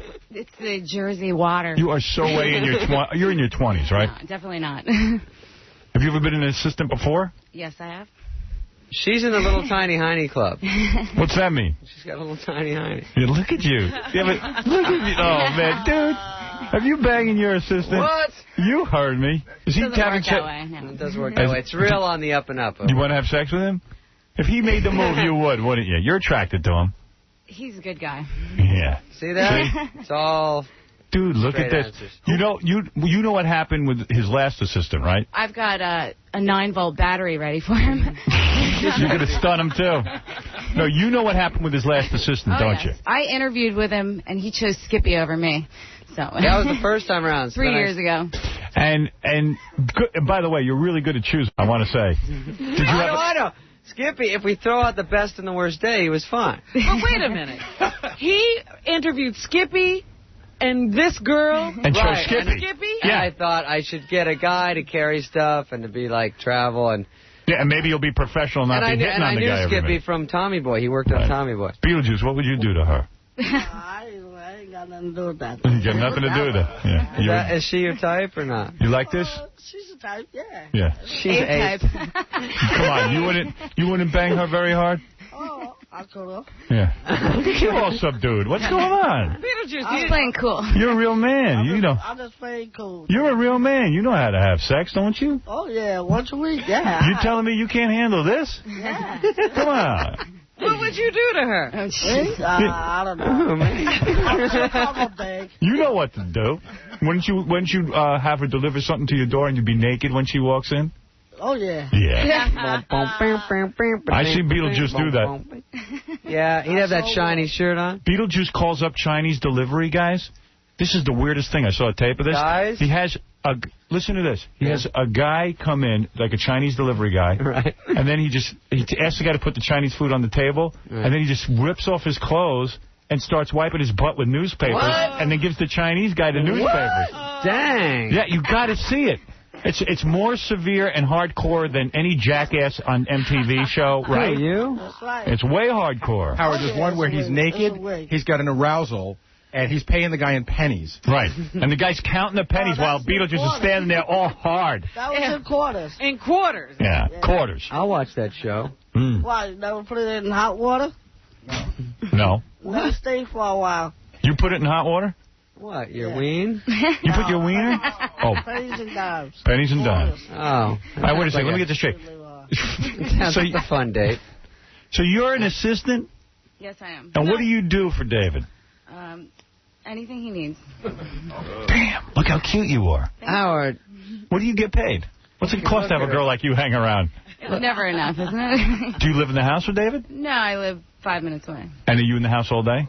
No, just, sometimes we split ways. I do my thing, he doesn't. Yeah, she's on pager, pager, so I can leave. And what are some of your duties? Should stay today, Howard. Do you ever swim in his house in a bathing suit? Only when he's not at home. Really? Yeah. Do you? Do you get in a little bikini and walk around? I worry about the nanny cam thing now. Dude, you're not doing her? Howard, it's all above board. You never feel sexual toward her? She is way cute. Wait, he gets the babes. He gets the babes, but you're way cute, too. No, you she's never very get enough cute, babes. and she's fun to hang out with, Thanks. and so it's good to travel. And you guys travel together? This is the first time she's come with us on one of these trips. So we went to Florida all the way up here. Yeah, I'm sure. Well, who is he doing if he's not doing I'm her? curious, who else did... Yeah, why don't you ever tell us who you're doing, dude? I mean, really come clean for once. I don't even know. Be real. Do some real comedy here. 'Cause I'm really trying to just be like, don't date.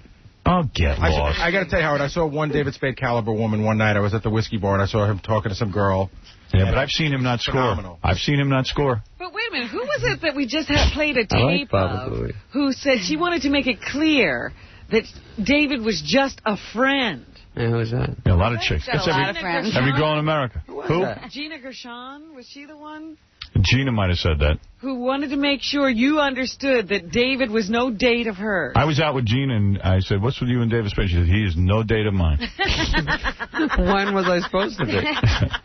Wanted to make sure. Howard apparently thought you I've dated. seen it. He banged Lara Flynn Boyle, who Jack Nicholson's getting. I'm not sure he did. No, he did. He did. I'm not sure. He That was did. the He got hottest her. story of 3 years ago. Man, So- I went out to dinner with him and Lara Flynn. It looked, Right. although she couldn't get far away enough from him. See? That's not true. That is so true. She so didn't pay attention to you. All right.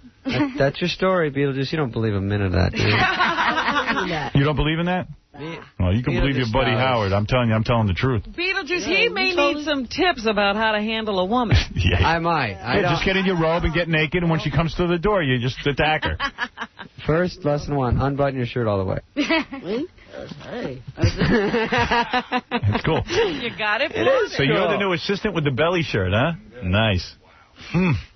See, at least I can take her. If worse came to worse. How tall are you? 5'6", What do you weigh? 110. Yeah, perfect. Nice. Genetic. I wonder who else you worked for, Howard, before David. No, she worked for a producer on... Celebs? You got a boyfriend? No. Well, you know. Yeah. Sorta? She's worse. She's worse than you, Howard. Really? She's really like into lots of different guys? No, she's She actually keeps it super quiet. She doesn't say anything. Be honest, were you paranoid about...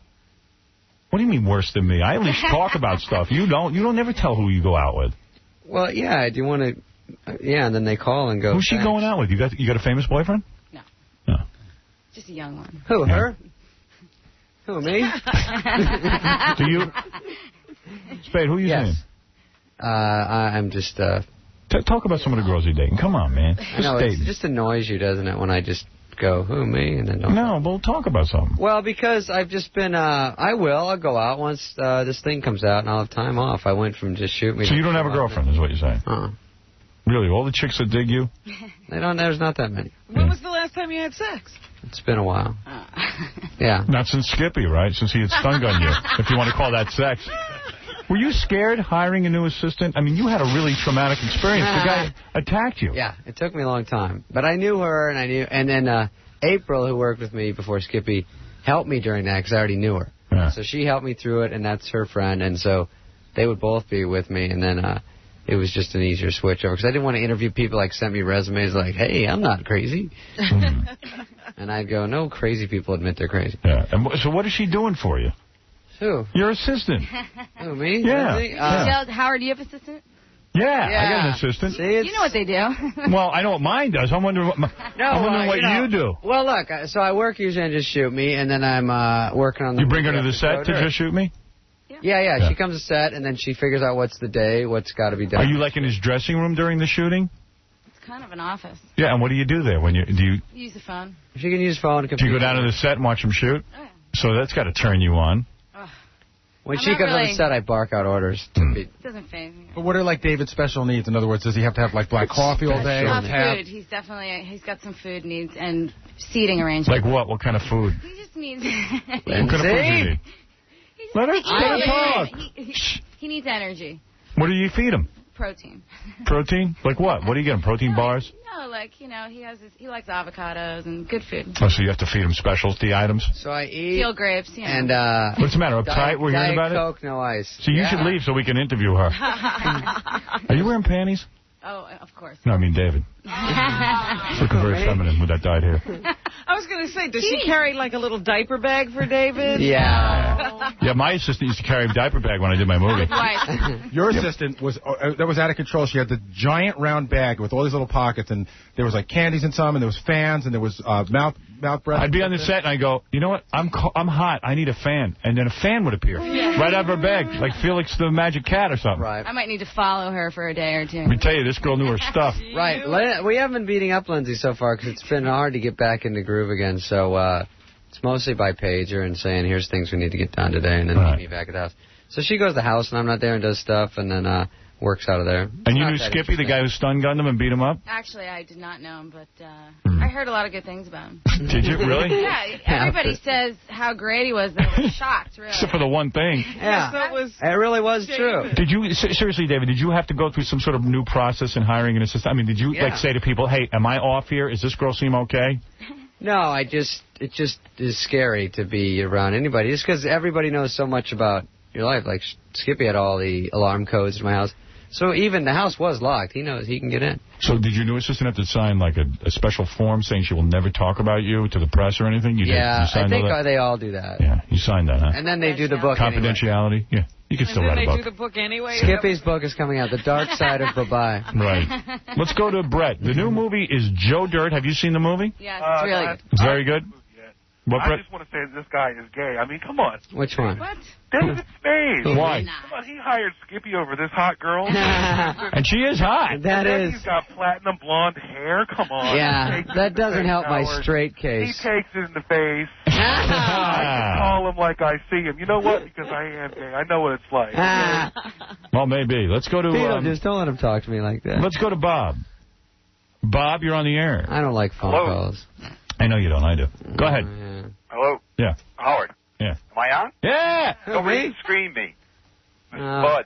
You're on, Bud. Hey, hi to Beetlejuice, definitely. Yes. Hey, David goes out with Krista, and I can't think of her last name, from Baywatch. Emmanuel in Space. He was linked to her. Really? No kidding. What's her last name? Alan. You're going out with her from Baywatch? Unreal. Look at you. Look at you. Not gay. She used to be on a soap. You are not gay. Yeah, she's on Baywatch. That's who you're nailing now, huh? This guy, huh? He keeps it quiet. He's Keeping on it real. DL, huh? He plays it cool. Yeah. Look at you. He's as cool as Beetlejuice. Yeah. Hey, Howard. Yeah. Your girlfriend, Bush or no Bush? Ah, come on. No, that's all right. Dude, come on. Girls shave now. You know that. Well, I know, like a tiny one. Sure, all girls do that. Okay. What's the matter with you? Come on. Howard, you're the best, man. All right, thanks. This guy's asking me questions about Bush. I like how Howard gets bored of asking me questions, so he just goes to the phone. Is that your escape hatch? No, I just think the fans have some things they want to ask you. I want to give them a chance to get in on it. I know, but I don't like it. Yeah, but now we know you're dating a chick from Baywatch. All right. That's interesting to me. See? We went out a few times. Take us into your life, dude. How many of us get to date a chick from Baywatch? We had our big premiere. She came to the premiere, and nice. Your buddy Eminem was there. You took her. Meet her? Your buddy Kid Super Rock sweet. was there. You took her to the premiere. She came to the premiere. That's a little bit of an aphrodisiac. And, you know, that means he really likes her. Oh, chicks love A lot of us went to the premiere. No, that means she looks good enough to be seen with him. But he really likes her, too. Yeah. Yeah. So she's smart? Is she smart and funny? She's great. She get your humor? How does he There's not treat a much girl to like get. Does she allow the funny man to be quiet at home and just relax? Yeah. No, she's totally mellow. She's sweet. We go out here and there, but I've been, I met her. We went out a few times, and then I had to do all this, and then, here comes bad news, blah, blah, blah. So check your monitor to see what she looks like. Let me see. All right, here's a picture of her. Oh, my Oh, goodness. God. Oh, look at this. Look at you son of a bitch. Yeah, try and be all cool about it. Oh, what's the big deal, babe? I've gone out with better. She's cool. Yeah. Is that what I sound like, Beatrice? Yeah. Don't let him. Look at that. Yeah. Oh, my goodness. Oh, my God. How tall is she, dude? She's taller than you. She's not. She's 5'6", 5'7". She allowed to wear heels? Once a week. Look at this. Look at what you are doing. Those aren't that How good. old is she? You son of a bitch. You're so smug. I'm just trying to get you pissed. Look at what you're getting. No, she's... Oh. Yeah. Look at her bent over with the boobies and What do the... you think, Beatrice? All right, let's get back to me. Oh, no wonder you're not hitting on your assistant. Hey. No, you're hot, but he's got hot. He's not hungry. It's all good. Oh, he knows her. I mean, No wonder Skippy stun gun you. I want to stun gun I you. know how you meet this girl and pick her up. Right. Give us the move, dude, because I saw you with Christina Aguilera. You look like a real loser. Quit bringing up the... This guy couldn't even hit on her. Skippy This attacked guy, him. I'll tell the real story one day about how we were both getting clowned that night. Oh, I didn't get clowned. We Where got- did I get clowned? You were safe from being clowned because you go, look, I don't know her, and there she is. I didn't want Let's Christina Aguilera. Well, we looked over and you go, there she is. I'm going to go introduce you to her. I wasn't going, dude, I got to go meet No, her. he goes, man, she's hot and all this. So I'm like, I go, dude, I'll go introduce you. He goes, you know her? I go, no, but I'll introduce you. I'll act like I know her. I'm a genie and I'm a... It's hard. It's hard. He's like me, though. He's like, what it is you stand in the vicinity of a girl. She knows you from TV or stuff. And if she's going to be into you, She's going to say something. How about how you think you know? How about I do it? I always think I know people because I know them from TV. Yeah, me so I'm too. like, what's up? And she's like, I have no idea. Yeah, Christina had no idea who you were. Yeah, we've never met. And I'm like, I'm on... Yeah, it doesn't. That whole look goes away as soon as they don't know you're on TV. Yeah, believe me, if I was in the real world, wasn't on TV, I know what it's like. Yeah. So tell me about this one. Where did you run into her? Give us the dirty Robin. details of Baywatch babes. Robin, you're usually on my team. How'd you meet the Baywatch chick? I just met her. We taped something last summer for a non-nominated barbecue for the Emmys. What does that mean? I don't get the It's joke. like a joke was all the people that didn't get nominated. Yeah. Like I got nominated last year, not this year. Right. So I was hosting a barbecue. For people who didn't get nominated. Yeah, like Norm and some people from TV. Right. And she came on as a joke from Baywatch. Like, we were having a big pool party, so we invited people from other shows that didn't get nominated. So you invited the chicks from Baywatch. That was the setup. I didn't do it. That was, I showed up and there was about, 20 different people there from different shows. And you started talking to her? And we didn't use the piece on the Emmys, but, yeah, I just said hi to her and then ran into her a couple months later. Nice. And we went out a couple of times. That's all. It's no big deal. Oh, yeah, downplay it. Yeah, he won't even tell you how he made the move. No, there's no, Just running into to... No, we've only... Let's go out. No, because Did you it's do not that move? David's got a cool move. Yeah. Not that hot and heavy. He goes, Chicks are digging him. yeah, this is the move. You ready? He goes, listen, we have to get together at my house because I don't want to go public with the relationship. Yeah. Is that right? Yeah, And he told me about this. Lindsay will pat you down if you come in. Lindsay, am I right? He has the dinner and stuff. He's totally cash. He Yeah. goes places and does his deal. No, but the first couple of dates take place at the house because he doesn't want to be photographed Howard, with them. do I see you at Bennigan's? Come on, But he dude. goes to cash places. He does what he wants. Have you met this broad? Have you met the Baywatch broad? Yeah. You have. She's super great. Where do you? Where did he take her on the first date? I'm not sure. No, I think that was going on when... I don't know. We just...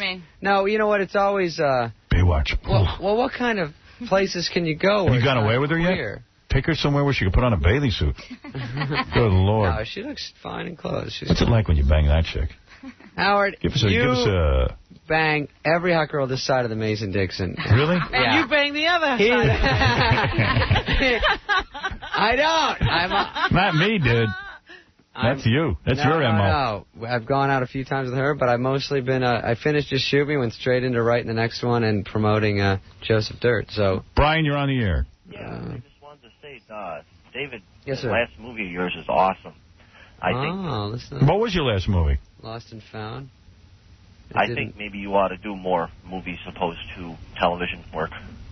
That's the one guy saying that. I haven't heard that about you.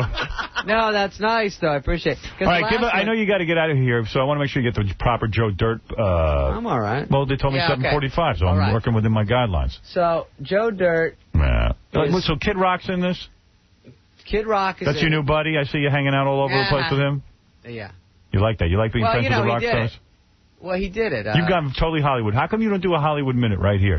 Make fun of some Hollywood people. Don't stop selling out. Come on. Be your old self. All right, I saw Paul McCartney the other day. Go ahead. And I thought, this great guy, he's super cool. But he's the only rock star who can still date a model and get away with it. People are like, I can't believe his wife just died. What a pig. And they go, she only has one leg. Oh, how sweet. Yeah, right. There you go. That's the spade I want to hear. All right, here's... Go ahead, yeah. Puff Daddy and Jennifer Lopez. Go ahead. Hey, Howard. Quiet. So He's returning to his old self. They broke up. Here's their conversation every night for the last 2 years. Puff, I think we should see other people. I'll kill you. All right, well, let's sleep on it, see how we feel tomorrow. That is way true. That's got to be true. That's enough. Is that I enough? might go on Saturday Night Live this weekend and do one. And do what, a Hollywood Minute? Yeah. And who will you make fun of? It's real hush-hush. Right? It is. You want to keep that material fresh. How about I do those two jokes I just made? There you go. We'll start with that. Who was the guest host on Saturday Night Live? Alec Baldwin and Kid Rock's coming to town, so I'll try to drag him out. And Kid Rock will be the musician on Saturday Night Live? No, he's not. He's just coming to town, so we're going to try to... He's going to go do TRL with me Monday. And I see. And what are you doing the rest of the day today that you have to rush out of here? What do you got, what, Today Show? No, I'm going to Today's Show, and then that's it. And then we're going to meet up and hang. Who? Me and you. Who, me? We are? Who, you? Who, me? How long you in town for? Till Monday. Yeah, I got to do TRL Monday. No, no, you're you're not. No, I'm busy you're not. every night. I'm busy. No, you're not. You're not busy. You can come over to my apartment and babysit my daughter if you want. Bench and you do 3 sets of 60 come pounds. on. Tell me some Kathy Lee stories. I did, Kathy Lee did our show. And I know. I play her little bitch. Now, don't tell me you liked her. I did like her. You like Kathy Lee. Dude, what happened to you? I thought she was funny. Oh, dude. That's some story. No, that's some story. Hey, I met Kathy Lee and she's nice. No, when she walked in. What happened to you, man? She walked in and I go, what are you doing flying on a private plane? Why are you so rich? She goes, sweatshops, baby. They pay for everything. She said that to you? Yeah. All right, that's pretty funny. That was the first thing she said. That's the truth. And she plays a girl who screws me and gives me money and toys in the show. So it was kind of a slutty part. It was good. She was all right to you. Yeah. So that's your story. Was there Someone a said story? to me, David's got some Kathy Lee stories. I went, oh, this is going to be good. Oh. You know what the story is? She was nice. Yeah, wow. She was nice. I'm glad you came. No. I'll throw you right the hell out of Did I have here. anything I wanted to tell you while I was here? I don't know. I don't know. Did Kathy Lee ask you for anal? Let me ask you something. Do you think she cheats on Frank? To be honest. Yes and yes. No, You do. I don't know. I don't know. She was. She's cute. Do you feel bad for her that her husband? I feel bad that I've been like when movies come out and the whole world turns against me. I feel like that's her every day. Right. And I thought that's just a tough one to live with. Yeah, she has no friends. It's a no-win situation. So she just goes. She goes. I love my kids and I believe in God, so I'm the bad guy. Mandy. That sounded fun. Well, Mandy, you're on the air. hi. Oh, my God, I can't believe I'm talking to you. Hi, Robin. Hi, David. Hi. I'm freaking out. All right. You don't work for Baywatch, do you? I like that attitude. Because you could have a date. But I'm a hygienist, and Gary's gums look pretty good to me. Well, you haven't been up close, in all fairness. What can we do for you, Mandy? I know somebody. I'm shaking. I know somebody that was dating an actor, and she flew to California to see him, and the guy knew David Spade's assistant, and she went to his house, and She went to David's house? Yeah. Yeah. And she told me this at a party one time. She goes, yeah, I was in David Spade's house, and I was rolling around in the sheets and looking through his drawers. You were looking. They were looking through what? His drawers, Yeah. his closet. And See, that's the scary part, is that... Yeah. What do you open your house for? I don't. Skip, he had a way in if he wanted. Oh, I So see. he- The assistant had a party there while you were gone. If he had people took in over. his friend and the girl. But the girl I would said- never do that. That girl Sure. that he was dating, Christy Swanson, right? Yeah. He said there was like pictures of her on his refrigerator and stuff. Oh. But I don't really remember anything else about the party. But I knew that. He's laughing because there were pictures on the refrigerator. Well, I got a ton of pictures on the fridge. That is everyone's nightmare. Of his house. Well, So yeah. the truth is coming out. Skippy gave a tour of the house while you were away, and people got to look through your drawers and roll around on your bed. Yeah, this is like 2 or Not 3 cool. years ago. Lindsay, you should put the cameras in the house, Spade. You got no luck with. No, Wait a minute. I just don't like any sort of work, and I just don't want any hassle, so I don't even do all that stuff. But, he had full reign to rape and pillage. So you know that he did a lot more than just attack you. I hear pieces here and there. I don't know. What's going on with that case anyway? Is he going to go to jail? It's so weird. I don't know. He gets something. You have to testify? I got out of it. You did? Yeah. Is there going to be a plea or agreement? It'll probably be something like that. Yeah, I think he's going to... he admits he was there. We all know. He's got his monstrous thumbprints all over the house. So he will do some time for attacking you in your sleep and try and attempt to murder. The beating itself should get something. Right. I heard you got into trouble the last time you were on our show because you told the story that you had a shotgun in the house. Right. And that you aimed the shotgun at the door, and then the DA wanted to investigate because you never said anything about the shotgun before. Well, when they found me, I was in the alley with blood all over me with my shotgun. Oh, so then why are they so... Well, because I wasn't going to talk about that, but it just they made more of a story. Yeah, I shouldn't have said it on your show. Right. Yeah, that's cool. Yeah, every time I go on and there's some sort of trouble, and you instigate it, and then I get in trouble. That's the idea. Run away, Scott. And then I'll get in the Inquirer with my major stories, like I left sushi in my car and it stunk it up. That was like the last one. That was in the Inquirer? Yeah, it's like the most lowball stuff. You love it, though. Helps you get chicks. All right, so good luck with the Baywatch chick. Never mind the movie. What is Joe Dirt about? I don't care. I want to hear more about that Baywatch chick. You know that I wear that haircut, Robin? You know that the 10-90? Yeah. The 10% up here, 90 in the back. Right. The hockey haircut. The female softball player. That's called a mullet. A mullet, yeah. Yeah. And ape drape. The ape drape. Yeah, the ape drape. So I got that, and it's about a little dirtball that's looking for his parents, and Chris Walken's in it, Dennis Miller, and Kid Rock, and Brittany Daniels, who's gorgeous, who should come on your show. She's like... You're not banging her? You'd like no, her, huh? she's unbelievable. How old is she? She's probably 22. Yeah, a little too young for you or something? Her and Jamie Presley. No, not too young for me. She got a man. She didn't want you? She doesn't want me now. No. But bring her on. She wants to come on, and they won't have her. You guys. I'll have her on. She's so You should have brought her in with you today. Yeah. I will try to. She's going to be here for a few days, so if you want to, drag her. Yeah, we'll have her in. She's sexy as hell, and she's Bring funny. her out tonight. Robin, you'll like her. She's sweet. Hey, Beetlejuice, you could bang that, bro. Beetlejuice. Yeah, you could take her, She man. already said it's cool. Oh, yeah, she knows it's different. I like when you interviewed him and he was on a movie set and you go, what's the movie about? He goes, I don't know. And you go, When is that movie coming out of yours, Beetlejuice? I don't know. Oh, it's cool out food days. Is it really? Yeah, it's already out. It's already It's already out. I think of the stories. No, it's a big movie. That Beetlejuice, your movie hasn't come out yet. It's a big movie. It's a big one, yeah. It's like TriStar or something like that, right? It takes an hour to do it. Yeah. It takes an hour to do it. Now, you were actually, you bring up a good point, David. Yeah. Beetlejuice was very upset. What? When he was doing the movie. You didn't like being in California. You didn't like being away from your home. He was mad when you interviewed him. You were mad. You were mad. Yeah, a little bad. Yeah. You know, I'm the president, you know? And there's a lot of Price of pressure. Fame? Yeah. Yeah. A lot of people were tugging at you. You had to memorize lines, right? Yeah, Yeah, I have to remember years for a while. Yeah. What? It takes me time to remember it. They promised him a bunch of pennies in warm water. Now, Hollywood is a cold place, right? I mean, and then you got thrown out of the hotel. Did you get thrown out of the hotel for running around naked or something? Yeah, something like that. Yeah. That's how to do it. Yeah. He was homesick. an hour to do There it. were no friends there. Yeah. You're on your way to being a millionaire, aren't you, Beetlejuice? Because you're getting tons of work. Yeah. Yeah. Doesn't he have another movie coming out? Yeah, he's got some other flick he's involved with There now. might be Aren't you in the Damon Wayans? Not Damon Wayans. The Wayans. Wayans. Yeah. No. No. Sean Wayans. Sean Wayans. And Marlon. And Marlon Wayans. You're in the new. You're in what? Scary movie? He's doing better than you, Spade. Scary I was Mary going to say, there might be a little something in my new movie. That's right. You're in the new Scary movie, right? Right. What are you doing that? He's the scary part. It's like a little scary, but, you know. What? I'm sorry, I didn't hear you. David talked all over you. It's a little scary, though, but you have to do it, but it's a little scary, so you have to pay for it. But what is your part in that movie? Well, my part is a little different. It is?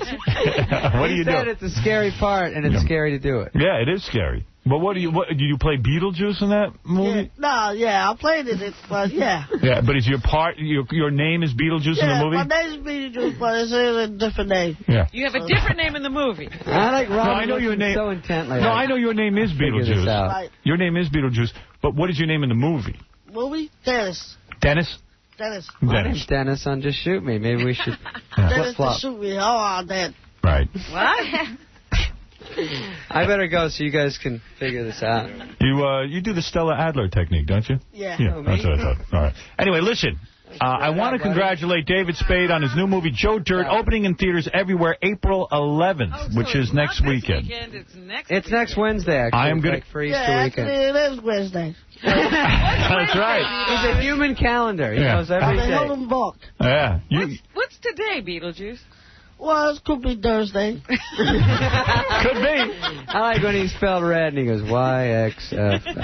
I remember that show. That was good. Remember that one? What? Where you took on Gary the Retard in a spelling bee and stuff? Yeah. That was good. You were good on that one. You were good on that one. Do you want to know what Beetlejuice does in Scary Movie? Yeah. He plays a boy who gets a blood transfusion and then dies. Oh, really? That's sad. Yeah, this is the real one. Wow. you can't touch that technique right there. That's too hard for you. Nobody can have it like I can. Do you have lines in that movie? Me? Yeah, all different lines. Different lines? Do you remember any of them? Me? Yeah. Well, I don't know. I got to think about that first. Right. But nobody could have played off for you, though. Yeah. Nobody could have played this part but you, though, right, Beetle? Yeah, all the part I can play. You can't play head, you can't play die. Right. You know how to do it, brother. What's that saying? Well, why, you want to make a poster of that? Use it again. He's got some. Why, you want to hang that on your refrigerator next to your pictures of your girlfriend? Next to keep on. Do you have pictures of your new girlfriend on the refrigerator? I don't think so. No. All right. No, because we haven't gotten it. All right. I thought a girlfriend thing is like a cool photo thing. Right. Yeah, it's all friends and Skippy pre-zap. I'll tell you, I like your assistant. I like what I see. She's cute. I'll tell you, I'm looking her over. I'm licking my chops like a hungry wolf. Anyway, David in Spade. summary, yes. Joe Dirt. Very good to see you. Maybe we'll see you on Saturday Night Live. Great seeing you. Yeah, it was fun. You are a true bro. And hi, Robin. It's good Hi to see you. And thanks for being on my team again. You bet. David Spade, Joe Dirt, opening Beetlejuice. theaters everywhere April 11th. Beetlejuice, stay with us this morning, will you? Yeah. Can you hang out, or you got a busy schedule? No, I don't. Okay, No, I good. can stay for a while. Beetlejuice, thanks for waking up early and coming and hanging with me, buddy. By the way, for information on Beetlejuice, go to jollydwarf.com for Beetlejuice. That's right, Beetlejuice. All right, we're I have gonna. one final question for Beetlejuice. Who is sitting next to you? John Vickers. Okay. All right, That's thanks, what I thought. Beetlejuice. All right, see you we'll be guys. back right after these words. All right. This is Nikki Tyler. I'm a porn star. You got nothing to do? Stay tuned. Howard Stern in the morning. You're listening to the greatest black man in the world, Howard Stern.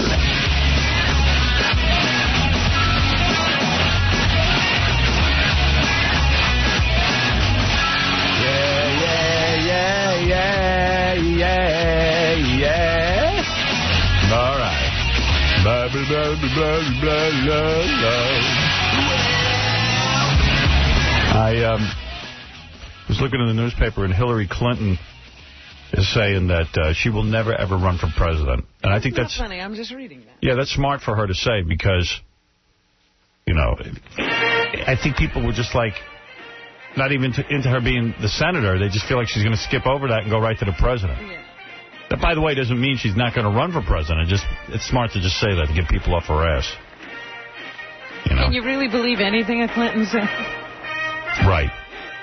I got an Apple iMac computer loaded with iTunes. I'm going to give that away later in the show. iTunes? I don't know. Apple's digital music software.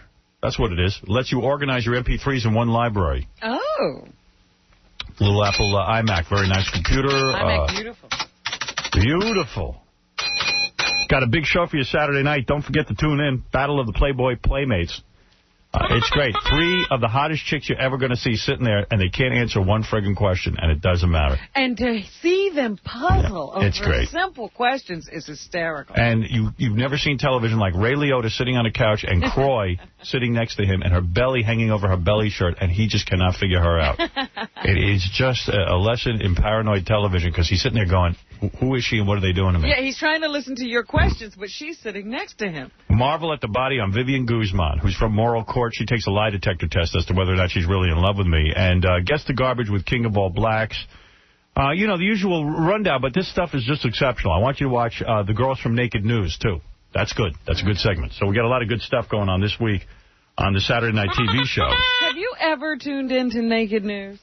Yes, once. Yes, I did at home. And you then, will admit to that. Yeah. I want, because I told you, I was talking to this girl, and she said she gets her news from Naked News. Like, she puts it on in the morning, and she thinks it's funny. Because they're, you know, she just thinks she gets her real news from there. So I said, just wondered if, you know, you met the girls. Did it occur to you to go on? Yes, I did it. Afterwards. Yeah, I did. I checked them out. And I think there's something hot about the chicks on Naked News because they're not like Playboy Playmate types. They're regular-looking girls. They're just, you know, they got real bodies, like not like... No breast implants. Yeah. You know, it's not a girl that planned to be naked. Yeah, they're not Barbie dolls. All her You know, they're just regular girls. That's what's cool about it. Steven Weber's this dude on a show called Weber, which I've never seen, but he was on Wings, which I did see. Used to watch Wings. That was a pretty funny show. Yep. And he's a good-looking guy. And he's actually, I think, kissed guys on screen. Yeah, he wouldn't do that. Yes, he did. Well, first put him on the couch so we can talk a while before he plays Winfred's Money. Hey, how you doing? Yeah, because after he loses, we're going to throw him out. I heard he's a big fan. We've talked to him before. Yeah, I heard you're such a big fan that the other night Ralph was somewhere and you saw Ralph and you were screaming out, "Hey, Ralph, I'm a big fan." I know, it's pathetic. Yeah, I mean, you really are a big fan. Well, there, you know, you watch, we've been watching you guys every day. I used to watch the old WOR show. Yes. And have, you know, butt bongo videos. It's insane. You got it all. I got the whole thing. You got the butt bongo video. Yeah. I still like that video. I've revisited that. I've looked at it. Yeah. Yeah. I like it. Everybody looks young. Oh, yeah. Stop. Then I'm not going back. No, you should. It's great. I was watching some old tape of me, and it's really eerie how young I looked. I don't want to see that. I thought I wasn't aging, but evidently I am. Reunion stuff is not for me. Yeah. Well, I told you I watched that piece on MSNBC, that biography, and they were showing old clips. You saw all the old clips. Yeah. I They started did a biography of you on MSNBC? Yeah, they did one on A&E that was a lot kinder. The one on MSNBC was kind of kind and everything, but then at the end they just said that I suck. But that's an evil network. And that I lost 750,000 listeners. Yeah. According to Arbitron. And, gee, I even called the guy from Arbitron. I said, is that true? He goes, no, you're up 56% in your audience. And then they said, since I divorced Allison, that I'm losing my audience, that I'm not honest on the air. That's MSNBC, which is totally biased. Because they have Republican. Well, but it has a totally Republican bias. Oh, Fox has that. Fox but MSNBC. Yeah. Well, you know, the hardball guy. You want to kick him. Yeah, and then they Chris Matthews. The worst. Here, listen to Angry this. white guy. Here, I'll give you this. This is really painful. You ready? Listen to this. They just badmouth me. Howard tries to continue on business as usual, but his world starts to crumble. Who is that guy? I don't know, man. Oh, my goodness. Woody Orlean, when it's dark out, he's got his driver, so that's a terrible way to live. With Pat Cooper. Too. He's got tremendous guilt that he's no longer with his wife. He's got to have tremendous guilt that his 3 children are saying, you know. That he's got to go over a friend's house, use their house so he can spend time with his 3 children. I know that he was... No offense, Pat doesn't really know me, and I've never once gone to a friend's house to visit my kids. What does he know about your life? Nothing. You know, my father used to manage Pat Cooper. Yeah, well, I mean, I'm just saying, this is weird, the selection of people. Next, they interview Amy Lynn, who's been on our show a bunch of times, but I really don't. What does she say? very upset and sad about the separation. But it is not just Stern's personal world that is collapsing. In the 5 months after the split, Howard's ratings take a nosedive. He loses 750,000 of his... That's just an out-and-out lie. Wow. They just said it. They hate you. Hate me. They must destroy you. Oh, wait, it gets worse. They must kill the thing they love. Then they get Bill Nozzle, who used to be my program director in Hartford, and he badmouths me, who was supposed to be a friend of mine. He calls me every week. He goes, yeah, well, if you listen to the show every day, it's the same thing, and he sucks. And I'm like, hey, thanks, Bill. Keep asking me for jobs, because you're not getting one. Weekly listeners, according to Arbitron surveys. Some don't think it's a coincidence. He's left Allison, and Allison is a huge part of his persona. The fact that he's this married, schlubby, put-upon, suburbanite guy was part of what allowed him to go out there and be this leering, sexual, predatory thing and have people laugh at it. But when he's actually out there playing the field, all of a sudden, it's not quite as funny. F off! Yeah, I mean, really? Shut up! Give me a friggin' break. Who cares? Then some guy says I'm out in nightclubs every night, and I don't tell my audience about it. Well, either you're Pat Cooper, you're living in a mausoleum all by yourself in your driver, or you're out at the club. I just think it's funny. They need to destroy you. Oh, I'm in nowhere to hide. Each morning he must spend 5 hours live on the radio.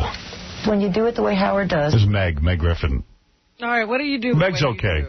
On so many radio stations across an entire country, and you're doing it in public, you know, the slightest little slip can get blown up so big by those who want to attack you. Howard begins to live the glamorous bachelor life he has always said he wanted. For the sake of his now teenage daughters, he imposes a radio silence on his love life. He is censoring himself in a way he has... All right, so for the first few months after my marriage ended, I decided not to, for a whole year, as a matter of fact, not to talk about who, if I was dating or anything like that. Right.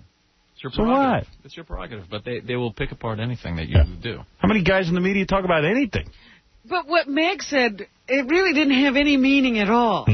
She said, if you make a mistake and you're big, people notice. Yeah, well, in defense of Meg, I'm sure she did that interview and they just rip it all out of context but to fit. it was about nothing. Never had to before.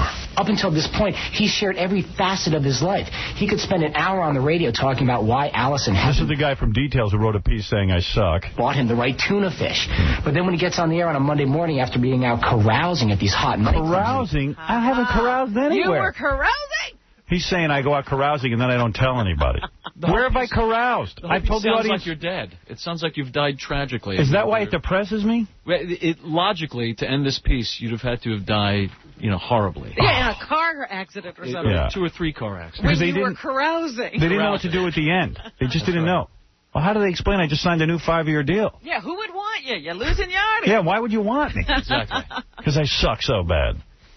Carousing. I haven't caroused. Can't talk anymore. I went to 2 nightclubs. I told my audience all about it. I went, I met some chicks, and I didn't pick any of them up. Carouser. That was it. So the guy wants to paint me as if I'm lying to my audience. And I'm then not. you tell us nothing. Jesus Christ, you can't win in this business. I got to get on a sitcom. Let somebody else write the words. It's not much better. Well, anyway. You're going to play Win Fred's Money. You any good at this, or you don't care? I think I am. I think I'm nominally smart. And you're playing for a charity, Irritable Bowel Syndrome. Irritable bowel. Because your wife's got that, too, huh? Well, she's got ulcerative colitis, my poor wife. Ulcerative colitis is a psychological problem. Well, Irritable bowel? Tell her to go see Dr. John Sarno, who's an MD. Well, we read his book. Also, he did the back book, right? Yeah, and tell her to substitute the word colitis for back pain. Well, some of she'll it be is fine. Obviously psychological, but some is all genetic, of it is. too. Well, No. it's genetics. It's a genetic predisposition. No. Yes. Yes. Go tell her to see Sarno. Don't take them away. Is Kelsey Grammer's wife, does she fart all the time, your wife? No. You must have a hot wife. I mean, you're a good-looking guy. Yeah, what does she do? Playboy Playmate? Actually, she used to work for MTV. Oh, really? And she was an VJ? producer. No, she was a producer and on-air reporter. And what's her name? Juliette Honan. English. Gorgeous. Juliette Honan. I don't remember her. I don't remember her either. She's listening right now. Look her up on the Internet, guys, and let me see a picture. Very hot. So you are Honan. straight. Of course Yes, he's straight. I'm straight. But you make out with guys in movies? Only if they pay me. I'm a straight man, but I play a homosexual on TV. That's right. He was in Jeffrey, right? Yeah. What's Jeffrey? A good movie, a very good movie. You made out with a guy? Yeah, I made out with Michael T. Weiss, the Pretender. Sissy. Sissy, thanks. They were very cute together. Yeah. Had you ever made out with a guy before? No, never. That was my first Did time. you use your tongue? Yeah. No. But did you rehearse? Isn't that gay if you do a gay movie? Yeah. No, I had this discussion with Dean Cain. I told him he was gay if he does it in a gay movie. Well, Gary and I had this discussion about one of the Broadway shows. We said, can you kiss a guy every night for a year and not be gay? Right. Yeah, what's that? I said, can you kiss a guy every night, twice on Wednesdays, and not be gay? And I'm talking about a 10-second open-mouth kiss. And your mouth was open.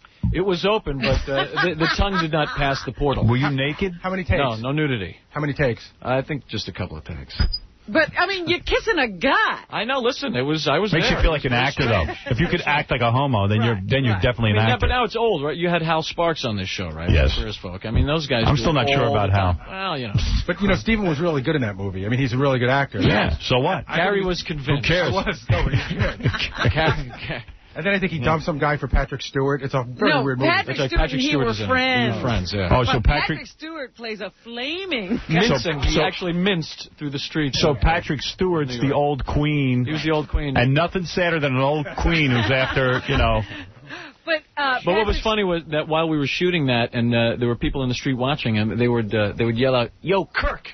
and it would really piss him off. Oh, that's funny. Yeah. That's funny. Well, that's it. It's the Star Trek captain running around mincing. Hold on one second. Hey, guys, I know you got David Arquette on the phone. Can you just get a number on him? We'll call him back in 15 minutes, 20 minutes. So Hi, Fred. Because we're running late. Stephen Weber's here. Our airport is having a backup. Well, David's doing Son of the Beach next week, and it's a real good episode, so I want to give him a plug. I actually have seen that episode. It's excellent. How'd you get that? I got it. Somebody put it in my bag. Really? Yeah, it's a good one, isn't it? Excellent. Yeah. I loved it. Yeah, it's fun. Can I just kiss ass just one more second? Go right ahead. The best program that I ever heard you do was when a female psychiatrist called you up and she tried to analyze you, and you turned the tables on her and reduced her to a blubbering mass of tears. Yes, thank you. Unbelievable radio. Thank you. My jaw was... I almost drove off the road. I remember that. I don't remember much about the show, but I do remember that. That was startling. I remember as well. Yeah, that was fun. Would you like to see a quick picture of Stephen Weber's incredibly... Yeah, never mind the psychiatrist and kissing. Yes, let's see your incredible hot wife. That's Sarah. That's nice. Yeah, she's all right. Yeah, nice boobies. Those are real. Totally real. She's English. Gorgeous. Yeah, nice long hair. Nice shiny hair. Nice shiny hair. But she's got no bush. She's got a little bit. She keeps it close. A little bit of hair. Cropped. Nice. You got kids with that girl? We have a new son, 3 months old. Yeah. She can whip him back into shape, or? Everything's stretched back. Nice. Yeah. Snap back. Good for you. Sorry. Wow. Why does a guy like you? Why does a guy like you get married? You can bang so many chicks. It's time for me. It was time. How old a guy are you? I'm 40. 40. It's time. Had enough fun.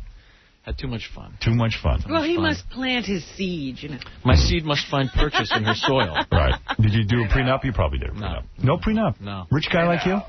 I'm not rich, but I was married before, and I had a terrible divorce, and I couldn't do it. I couldn't... Oh, you were divorced. Why would you get married again after you know marriage doesn't work? Because this woman is perfect. Yeah, so there's a lot of perfect women. Yeah, well... This will happen to you. I'm keep romantic. telling Howard this is going to happen to him, too. No, it's he's not. romantic. He really is. I'm romantic as the next guy. I ain't getting married. You're more romantic. The only reason I could possibly think of to get married is if you're going to have kids. Well, but... other than that, what's the reason? And who are you with? People who don't want to have kids? Yeah, if anybody I'm with... Is that one of the qualifications to being with Howard Stern? No, you can be with me, but if you want to have kids, go be with someone else. That's all. You're not allowed to have a uterus. You can have a uterus. Go Just use don't it. want to use have it. kids. I mean, kids are great. I love my kids. I take care of my kids. The thing is, you did it in reverse. I mean, you have your beautiful kids and your family and everything. That's right. Now you can go mess about. Yeah, for how long? Let me ask you something. He's with, they might want to have kids. Then that's fine. There's a lot of guys out there who want to have You're kids. just ready to get up and leave like you don't care. I care, but you could afford now in your life and your career to just knock them up and not... Great. For how long? I don't want to have kids and not see them. For how long did you think your first wife was the perfect wife? For the first part of my sentence, which was about 3 years. And 3 years. So how long have you been married now? Married 5 years. 5 years, and so far it's still perfect. That's great.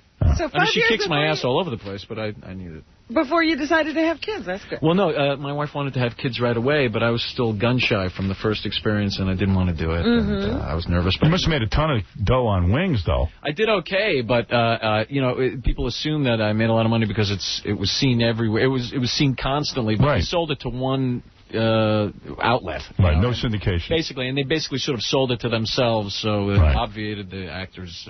And Weber's on Thursday nights on NBC at 8:30. 8:30, that's right. Must see. Which is tough because now you got the Survivor thing going on. Well, they actually took us off the air for about a month just to prevent us from being squashed. By Survivor, yeah. Survivor, which is fine. Right. And so that's tough competition, but you follow Friends, so that's good. You could put a bowl of manure after Friends, and it would pull in good numbers. Somebody told me you went to the Madonna wedding because I didn't go. Your wife went. Well, no, we didn't go because she was pregnant. We didn't want to fly. But Julia, my wife, is a good friend of the. Yeah, look at that. The Big M. How is your wife good friends with Madonna? She from years working at MTV, and one time she just my wife has got a lot of balls, and she just went up to her and just started chatting with her. Really? Yeah. And that's how she became friends with Madonna. Yeah. Madonna calls her on the phone. Yeah. Wow. And you were at Madonna's wedding, right? I mean, Madonna was at your wedding. She didn't come. She didn't go to your wedding. Yeah, she's not that good a friend. Well, but you know what? It's sort of just as well because she causes a big stir wherever she goes, and the focus would have been off us. So you hang out with that idiot husband of hers, Guy Ritchie? I've hung out with a couple mediocre director, right? Well, you know. When is Madonna going to realize it? Make a living. I think Madonna's already realized he's a mediocre director. That's why she's going on tour. I mean, she's had enough of him. 2 months into the marriage, she's going on tour. Yeah. Yeah, it's enough. Yeah, it's enough. It's enough. I think the marriage is over. She's already trying to figure out how to get rid of him. I think she's secretly on the phone to Sean Penn. Come on. I want to go back. I want to go back to you. You were fun. You used to tie me up in a chair and leave me there. Yeah. I like that. That's love. Yeah. Isn't it true she married a guy named Guy so she wouldn't forget his name? Is that what your wife told you? That's funny. Right. You want to take on Fred? I'm ready to go. You are? Of course. You know what? But even if I lose, I'm happy to be amongst you. Where did you go out with Madonna socially? I mean, have you ever gotten together with her? Well, the thing is that I'm usually the guy at the party that kind of plays with the dog in the corner. It's right. Not like you're shy. Well, I'm not good at schmoozing. I'm. Most people listen to the show aren't good at folks, it. Yeah. Yes. And so, where do you go when you see her? I mean, go to restaurants, or sometimes she's come over to our house, and we go over to hers. And that's nice. It's actually just a kind of a basic. What does she wear when she comes over? She all dolled up? She wears that conical brassiere. Oh, come on. No, she doesn't get dolled up. Ever get into a threesome or anything weird with her? All the time. Is she attracted to your wife?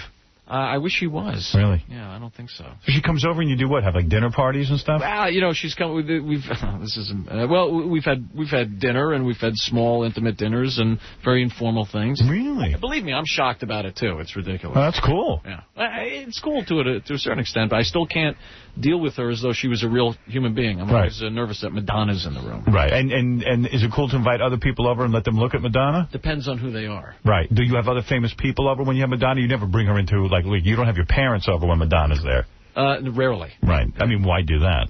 They would just gawk at her. Right, so you need to have your other celebrity friends over. Like, who is typically your celebrity friends? Yeah, like when you have, does Madonna order you around or all the time? Right. No, I mean, but who are your celebrity friends that you would invite over in an evening with Madonna? You can't just have anybody. Well, but actually, it's mostly through my wife, who's also friends with Debbie Mazar, who's also her friend. Yeah, she's very connected, Debbie Mazar. And the whole kind of circle of the whole Kabbalah crowd. So the whole Kabbalah crowd. I actually went to the Kabbalah a couple times. Did you really?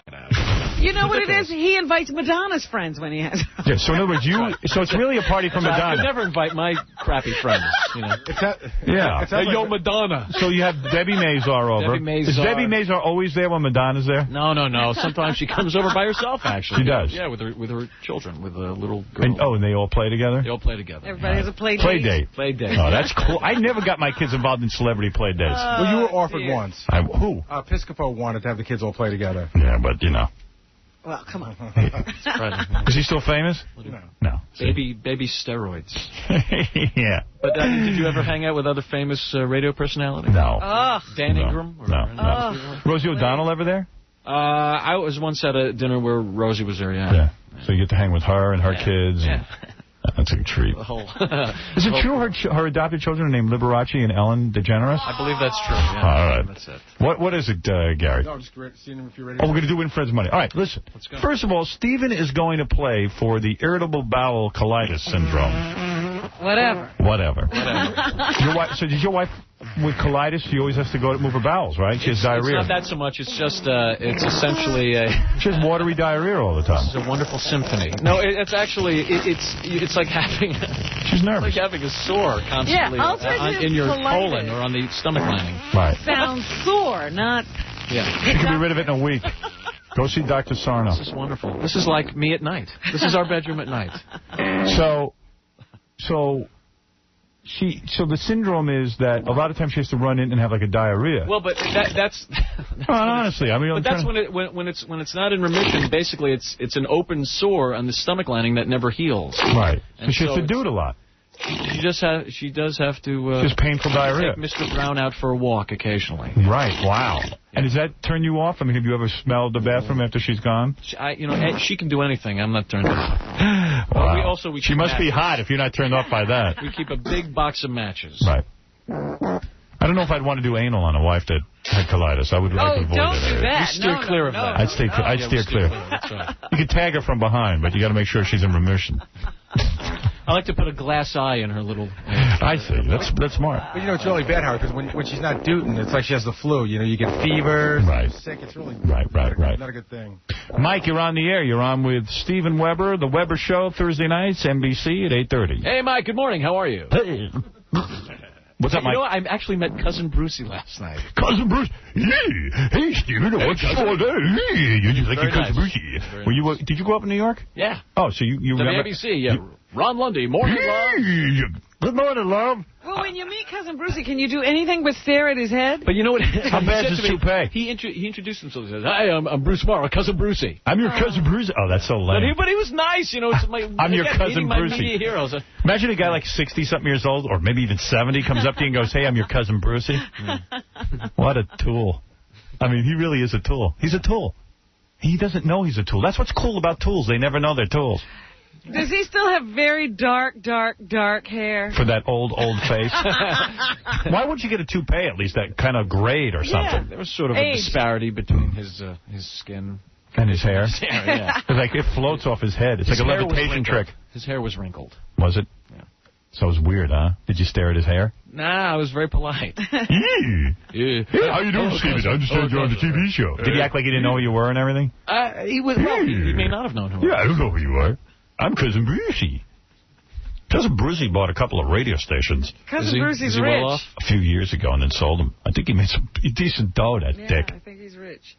Howard Stern is entitled to say whatever he wants to say, because, you know what, in this country we got free speech. That's right. Your Cousin Brucey knows that.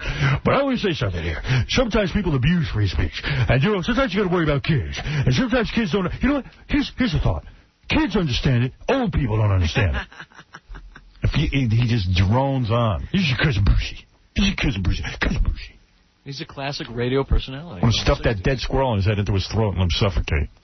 What's personality about going... Gee! There's no personality there. Mike, what is it? Mike. Mike's Mike. dead. I thought he had a question for you. Mike's dead. But then Cousin Brucey, he captivated his audience with that. Oh, there was nothing else to listen to. Really? Mike, you there? Yeah. Hey. Hey, Steve, is it true that you fantasize about being Rikishi Buck Quiver's tampon? It's true, right? Well, it wouldn't be a terrible fate. Could you put your toilet seat on eBay because so many celebrities have sat on it? You sick bastard. George, you're on the air. Hello? Yeah. Steven, are you friends with Chris Bernard or Tim Daly? Yes, I am. You still see those guys? I speak to Tim every so often, and I saw Crystal recently, very briefly. You did? Yeah. What's her story? When the show was over, we scattered like cockroaches. Hey, Howard. Yeah. Crystal used to date Rush Limbaugh. No. Oh. That's right. Crystal Bernard dated Rush Limbaugh? I think so. What How happened to desperate her? is she? I think so. She's an interesting, complicated young lady. Wow. But very nice. Were you freaking? Not me. I mean, I don't care. I don't care. And you remember John was on Wings? Yeah. How you doing, John? What is it? Crystal is hot, and I was just, recently married, and when I did the show, I went to Crystal's dressing room, Yeah. And she's like, now what's a cute guy like you doing married? Oh. And, oh man, I didn't do anything, but God, if I wasn't married, You could have had Rush Limbaugh's sloppy seconds. Yeah, way to go. And she's hot.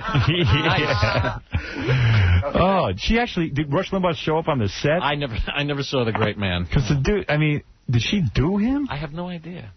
I don't know. How long was she going out with him?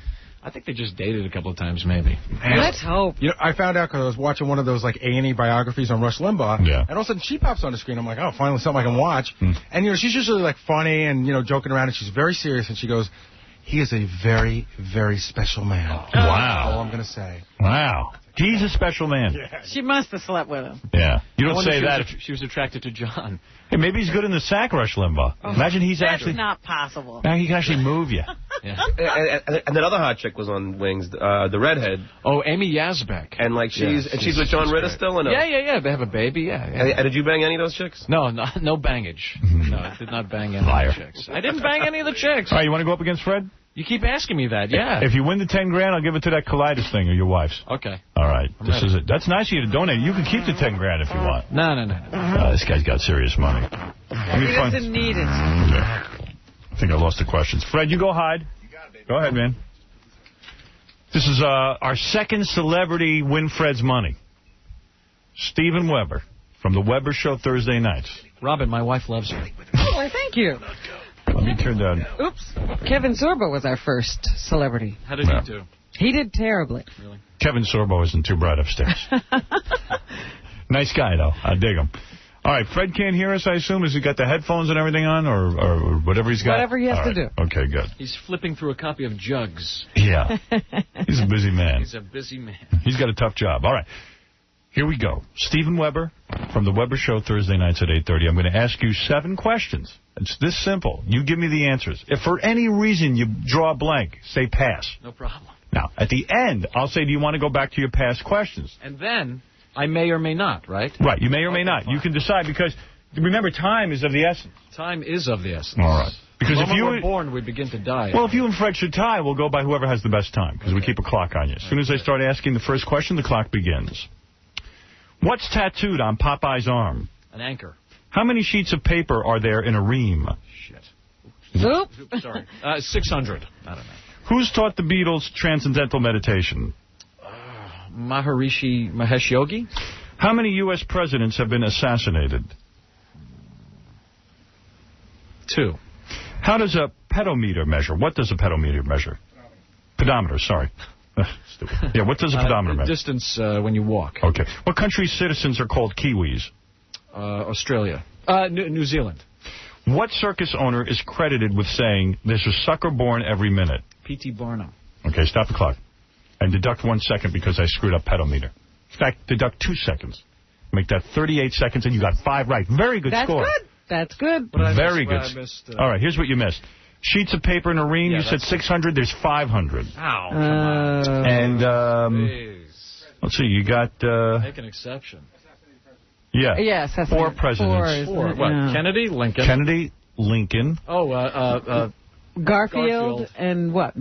McKinley, I think. Yeah. There's 4 of them, actually. All right, now don't say a word. You did 5 questions in 38 seconds. Fine. All right, that's good. Don't bitch about and that. And don't, get your poker face on. Get your poker face. Psych out, Fred. Steven Weber of Weber. Nice to get a show named after. Wasn't that show named something else?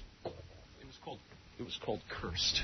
Cursed, right. That's right. Why'd they change the name to Weber? Well, because people had a bad connotation. Right. I don't know why. They didn't like that. It upset people.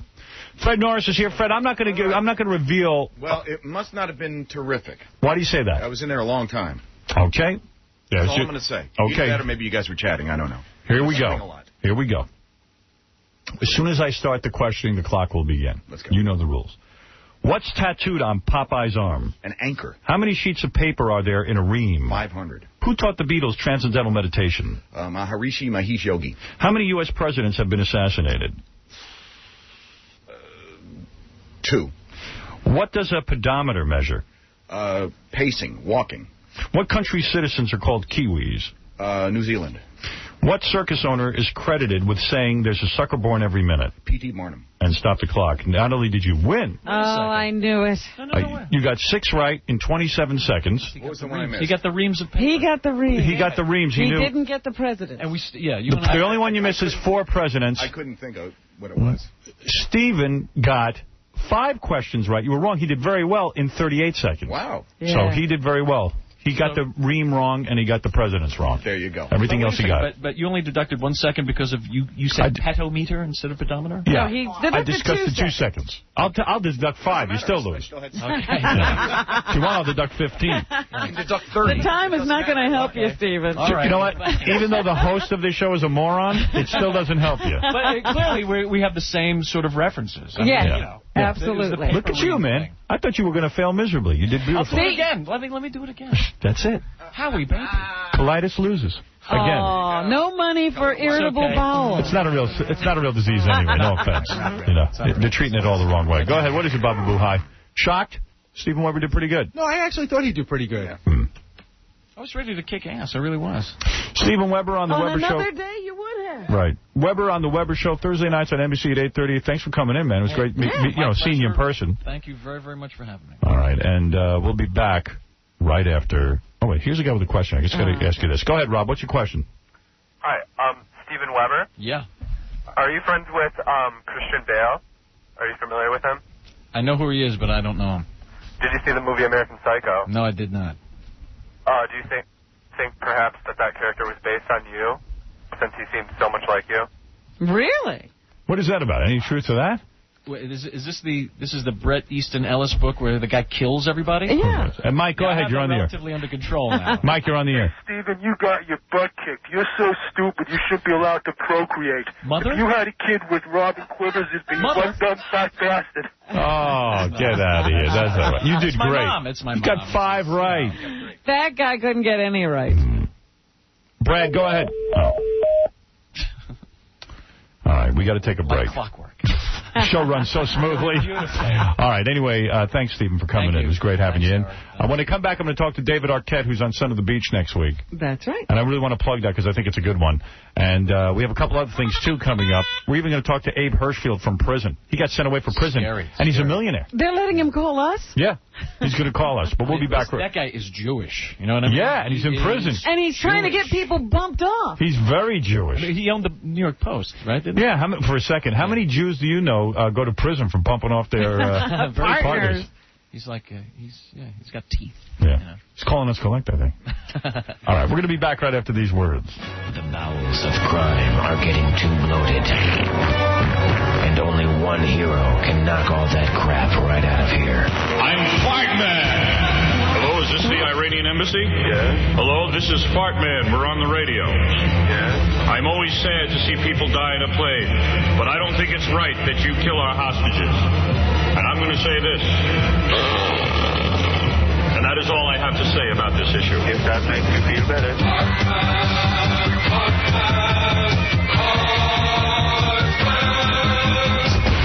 Get ready for the return of Fartman. Coming soon on the Howard Stern Radio Network. Howard Stern in the morning. You back. Howard Stern Show. Let me give a plug quickly to David Arquette, who's going to be doing Son of the Beach next week. Now, I know that Son of the Beach is just some, dumb cable show, but David did it. He's on there with Doogie Howser. And Doogie Howser's good. You like him, huh? Plays Loverboy. Oh, he was great. It was a great episode. Like he was too into that role, though. For anybody who's old enough, Marlon Brando once did this movie called The Wild Ones. And David said to one of the writers, Jim, on our show, hey, if you could do like a spoof of The Wild Ones, I'll be on the show. So funny. 'Cause is it the best thing you ever saw him do? They're bikers, but they're bicycles. They ride bicycles. David, have you seen the show yet? Yeah, I saw it. It was great. It's great, isn't it? Yeah. It's fun but half hour. I actually pitched an idea for, like, the X Games, and then they came up with the Wild One idea. Oh, is that how it hurt? How it happened? Because here's what it is. It's really good. David's in a biker gang, except they ride bicycles, and he's an orphan. Right. They all come from an orphanage. So in order to get his self-esteem back, he goes into one of these extreme bicycle riding tournaments. Right. And it's funny as hell because every time, they cut to him, he's doing these extreme bike tricks. It's just funny, man. And for the previous 15 years, Notch Johnson has won the competition. Yeah. This bloated, disgusting old man. It's just funny. I forget the B story. What's the B story? Oh, I know what it is. Loverboy falls in love with BJ. That's right. Right. This Doogie Howser dude, what's his name? Neil Patrick Harris, right? Neil Patrick Harris, yeah. Are you friends with him? Yeah. Because you guys look good together on screen. And Lucas Haas is in it, too, right? Yeah, Lucas Haas. He's awesome. Yeah, we got an all-star cast this coming week. And it's funny because Neil Patrick Harris is... I was watching the dailies. This dude has tons of kissing scenes with BJ. And he looked like he was really enjoying himself. Did they get something going after that? I don't know about that. But, we're all friends. That's why we did it. It just seemed like a fun thing to do. Are you friends with Neil Patrick? Yeah, Neil Patrick and Lucas. We're, like, best friends. Which guy is Lucas? Lucas Haas plays Crazy. Oh, Crazy. Yeah, he's good. Yeah. It's funny. And he takes sedatives and he's not so crazy. Yeah, he's actually okay. He's normal. But it's a real funny episode, and I want to make sure David gets a plug, because I'm telling you, this is David's best work. He's it's your plug too, kid. Yeah. Well, yeah. Where are you now? When are you going to do an episode, Howard? See, I'm caught in a strange dilemma. Yeah. If I do the episode, then the show, like being the executive producer for once and not being on the show. Come on. Don't you buy into that? No, I don't buy it. Because I think it's kind of cool that the show stands on its own. Yeah. Well, it does anyway, but, It does. I don't know. I've always said people enjoy stuff like that. That's why I did it, because people enjoy seeing you do different things. And, when you take things too seriously, then, certain people wouldn't do this show. It just doesn't make sense to me. That's what was fun for me. It was watching all these guys who you wouldn't ordinarily see on this show.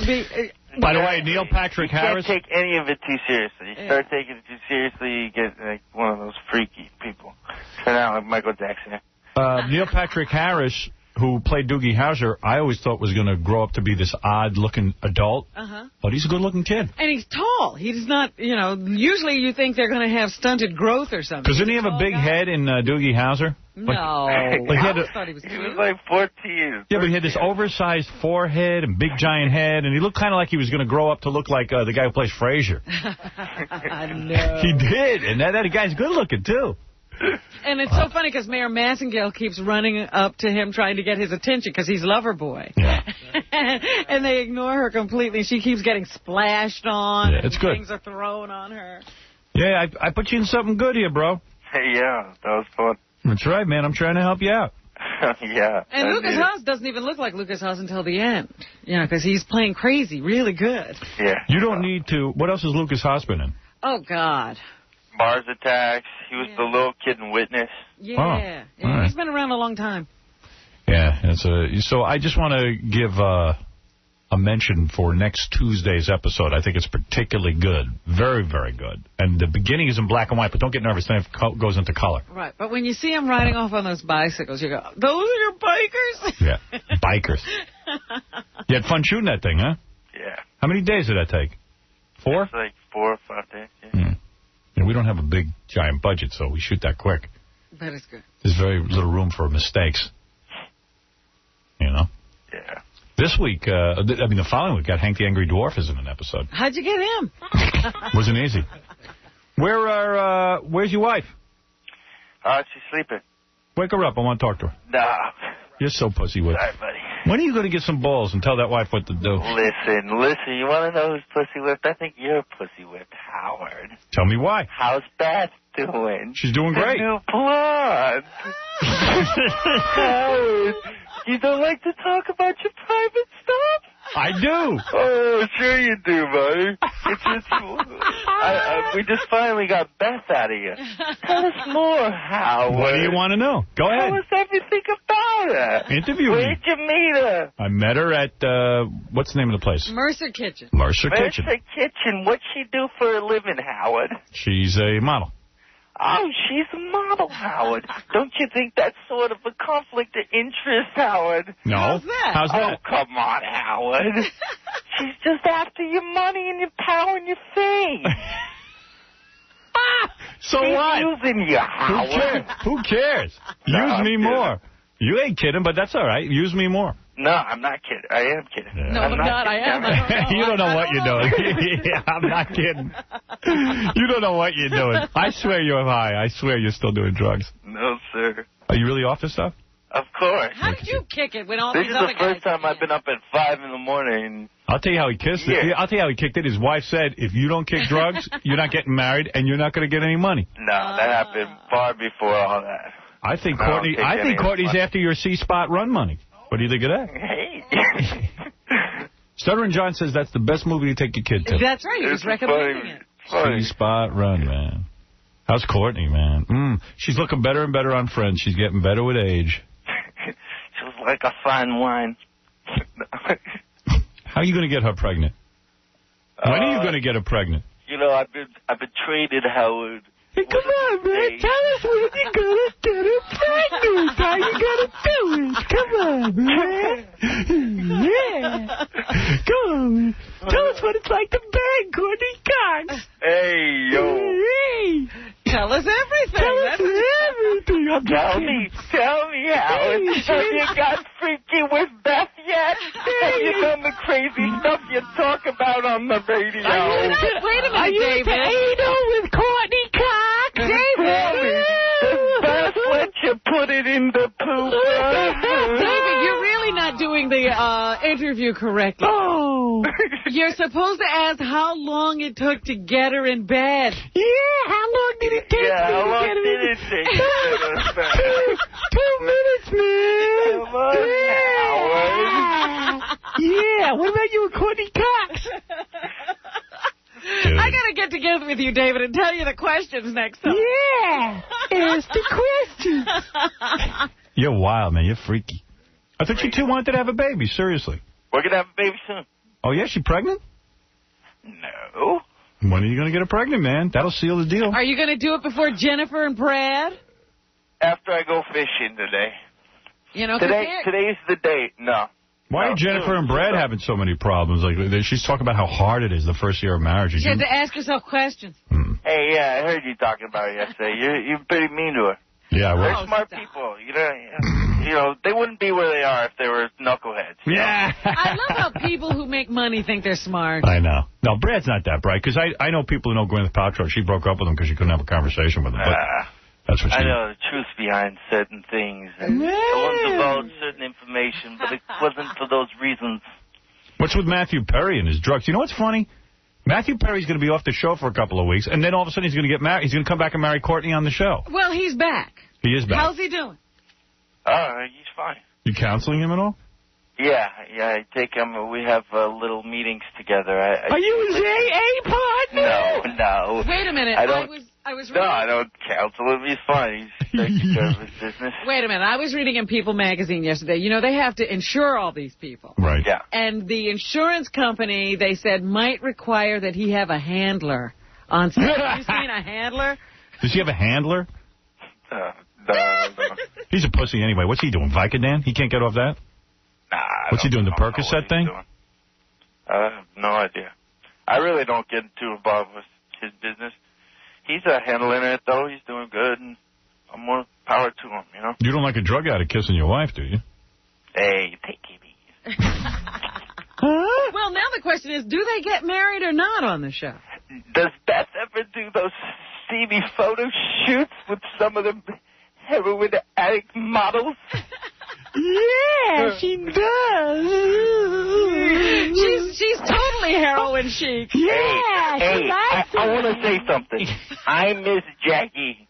Yeah. I'm going to stand up for him if nobody else will. You're the only one. I miss Jackie. We all miss him. We all miss him. Oh, good. Nobody said no. We all it's like a family breaking up. You We guys. got Walrus here, Talk though. about it and stuff. Walrus here, baby.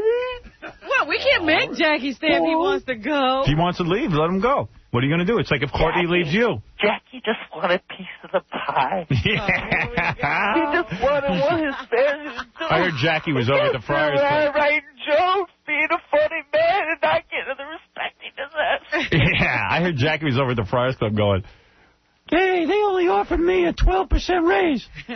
Yeah, well, come on. Hey, I'm just messing around. Yeah, you don't mean it. He's a good guy. I want to see his new kids show. Yeah.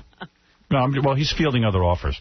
I'm sure he is. Yeah, exactly. He's going to have no problem. Funny, man. Good luck to him. He'll have no problem. He's doing bachelor parties, I think, next week. Oh. Yeah, so with Beetlejuice. Hey, anyway. Beetlejuice is the king. Yeah, he's coming back in to play the Gossip Game a little later on. Good. Jeez, I swear, if I was a producer, I'd make that kid a star. Well, I mean, he's already a star, but I'd make him big. David, Bigger than Schwarzenegger. Well, listen, man, give my love to that sweet little Courtney. And if she had some balls, she'd get on with me right now. Sorry, buddy, it's like 5:40 here. What'd she sleep in last night? Went bed sleeping. She was this little skinny tank top. She was like looking so hot, man. I swear to God, I cry when I look at it. David Arquette in Son of the Beach. You're still into that Brando thing, aren't you? Yeah, that's right. He's still doing the voice. It was a little bit, Saturday Night Fever guy, too. Yeah. Yeah, it's good. You do real good in it. It's called Queefer Madness. That's right. Tuesday. Johnny Queefer. Johnny Queefer, April 10th at 10 p.m. on the FX Network. And you check out David Arquette and tell me if this isn't his finest performance. And I'm not BSing. Ever. That's right. All right, David. See you, fellas. Bye. Bye. Man, he put on some weird voice. That's funny. He's a funny dude. All right, this is a cool interview right here. I got a back-to-back. What I got here is this guy, Abe Hirschfeld. Now, people in New York have heard of him because he ran for mayor a couple of times, but let me set this up. This guy, he's an old dude. He's like 80 years old. Yeah, he's up there. And he's in prison. Just went to prison. It's not like he's been there a long time. He was 80 when he went. Abe. Yes, good morning. I should call you Mr. Hirschfeld. No, call me Abe. No, what's his number? What's your number? My number? Yeah. I don't know. It's 895-01-05557. Wow, that's a fancy number. That's a Jewish number. Yes, it is. Yes. It's a Jewish number because, now it's the season of the holidays. It's the Passover coming, the last supper is coming, and Are you lonely in prison that you're not going to have a Seder and a Passover? No, we have a Seder. You do? With the Schweizers? The first Seder and the second Seder. With the Schweizer prisoners? Yes, Anna Schwarzer, right. No. Not you. And you know why? Why? Because I figured out that Jesus Christ could not have been Jewish. Why? You see, he went for the Last Supper. Had he been Jewish, he would have gone for early bird specials. All right, listen, Mr. Hirschfeld, you're 80-something years old, right? No, I'm 81. Or 81 years old. Yes. And to go to prison at 81 years old, there couldn't be a worse fate. You must have been crapping your pants. Are you in a country club prison, or are you in like a real... I don't know if you saw some of the articles and you read about it. I think the best experience in my 81 years is being 10 months in prison. I have to serve another 2 months. You're serving another 2? Yeah, because I really have experienced an unbelievable experience the life of the blacks and the minority people, how they struggle and what's going on, and their ability, which is unbelievable. You now believe that most people in prison are innocent, don't you? I would say 50-60% minimum. Really? What are you worth, Mr. Hirschfeld? You're worth, I've read, you've claimed to be worth $500 million, right? No, I tell you, I never figure what I'm worth. I know I'm worth many more than $100 million because my mother used to say any person that has to figure his money has no money. Yeah, but are you crazy? I mean, are you eccentric? You're crazy. Yes. That's what Time Magazine said when they selected me as one of the 100 geniuses of the millennium with Bill Gates and Ford. No, but let me ask you something, Mr. Hirschfeld. Why though, would you, a guy worth $500 million at least, why would you do something? Why would you try to kill your partner? I mean, why do that? You get yourself put in jail. Yeah. You brought up an issue. This is such a false issue. You see, my partner and his company, they assembled more than $5 billion seizing their partner's assets. And I didn't let myself, and I am the way of beating them. All they do is collaborate with judges and lawyers and most of their partners that they took their money, many of them... So you say you're innocent? Oh, yeah, 100%. There was no reason for it because the... Who are those brothers yelling? Who are those brothers yelling behind you? There are guys who are with me here. Tell them to shut up, man. Tell them that you're not doing an interview. You say, shut up, brothers. I'm not here doing an interview. Well, he's not going to do that. Yeah, he's not that crazy. But doesn't I'm going to shut up and scream louder. Yeah. But doesn't his money make him a target? Like, a lot of times rich guys get shaken down terribly in prison because the prisoners know they have money, so they threaten them. Yeah, what prison are you in, Mr. Hirschfield? Money. Call me Abe, please. Hey, what prison are you in? I'm in the Queens House Detention. Is that a country club or is that like the real deal with real black people? Yes, it's everything. Real black people. Yeah, and after lights out, do they make you take your teeth out and do business? Do monkey business? Yeah. Really? You see, I can do anything because even with the women and society, because you see, in my head, I'm 81. Who's telling you to get off the phone? And between my legs, I'm only 35. Right. So have you been approached for prison sex? In a minute. Who's telling you to get off the phone? The officer is telling me to get on the phone. Let me talk to him. I'll tell him. I'm good. Let me talk to him. As soon as he comes back, I'll let you talk. Yeah. Tell him to chill. You know what I mean? Yeah. All you got is time over there. You know what I'm saying? All I have is time. Right. So with your money, do a lot of the prisoners seek you out and you have to pay them protection? No, nobody. They're really straight and honest. They're good people. Really? Straight and honest. People. It's such a mistake of thinking. You cannot imagine. Would you give me some money? Why did you leave me all the money you got in your will? To talk to you. Yeah, let me talk to the guy. What? They're going to make him hang up. Yeah. Yeah, what's the matter? No, they will not talk to you. They will not? Well, tell them you're doing an important interview. Okay. Okay, we'll finish the interview. We are? Yeah. We're done with we can finish. I think so. You see it. Say one more to Mr. Stern. Yeah, Mr. Stern. Yes. As soon as they come in, I'll run in. Don't worry. All right. Hey, okay. Dominic Barber wants to say hello to you. Hold on. Yeah. Yes, Dominic. You know, the greatest tragedy of all of this, and I've followed Abe's cases, the case against him for this murder was the most ridiculous case. At times, Abe suffers from mental issues, and he may not want to admit it, but in weak moments, they taped him and used it later. He would no more kill his partner than he'd kill a fly. And I never killed a fly. It's a sin that he's in jail. I never killed a fly. Of 50-something years is sick, and he's sitting over there in a jail. But then thank God I'm alive and God took care of him. Dominic, isn't jail the scariest experience, especially for an 81-year-old guy? No, it is a tragedy. They have someone who taped him. So nice here. They tolerate something. Yeah, I'll lock in a few minutes later. How scared? He's got to go. You got to go do a lock-in? Yeah. You don't understand the jail he's in. He's in the horror house of all jails. Wow, and you're telling me I'm supposed to be in a medium or a minimum jail, and they're keeping me all the time in a maximum AJ. Why? Why are they doing this? Because the courts are so corrupt that you cannot imagine. This is a man who's. I tell you what. They taped him when he was his weakest point. They're not going to fight. I'll call you back. If I may, I'll do it on Monday morning. All right. Call me back. Yes. I didn't think rich people went to jail, Dominic. It's a tragedy. He How has come this moments where he doesn't feel well emotionally, and they use those moments to tape him. It's like if Howard was talking to you in private, and he was angry at something, maybe me, and he said, you know what? I like to kill that Dominic. And then later, you hear that played in court. Even so far as he paying money when he's tricking him into paying money. He's got problems. Half his life he's got emotional problems. He does not deserve. You don't understand the jail he's in. It's tough, huh? It is frightening. It's worse than being in an upstate prison. No kidding.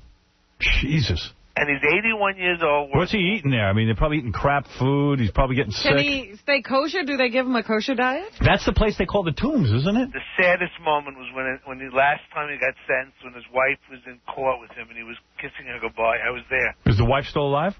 I think she's very sick. She passed away. She's very, very sick. I think she might be in a home. I didn't even get a chance to interview the dude. They pulled him away. Yeah, they don't want him talking. But it's so tragic. He's you know, on one hand, he's a genius because he's amassed this fortune. On the other hand, he has real emotional problems. It's very sad. Yeah, you know how he made his money? With parking lots. garages. Yeah.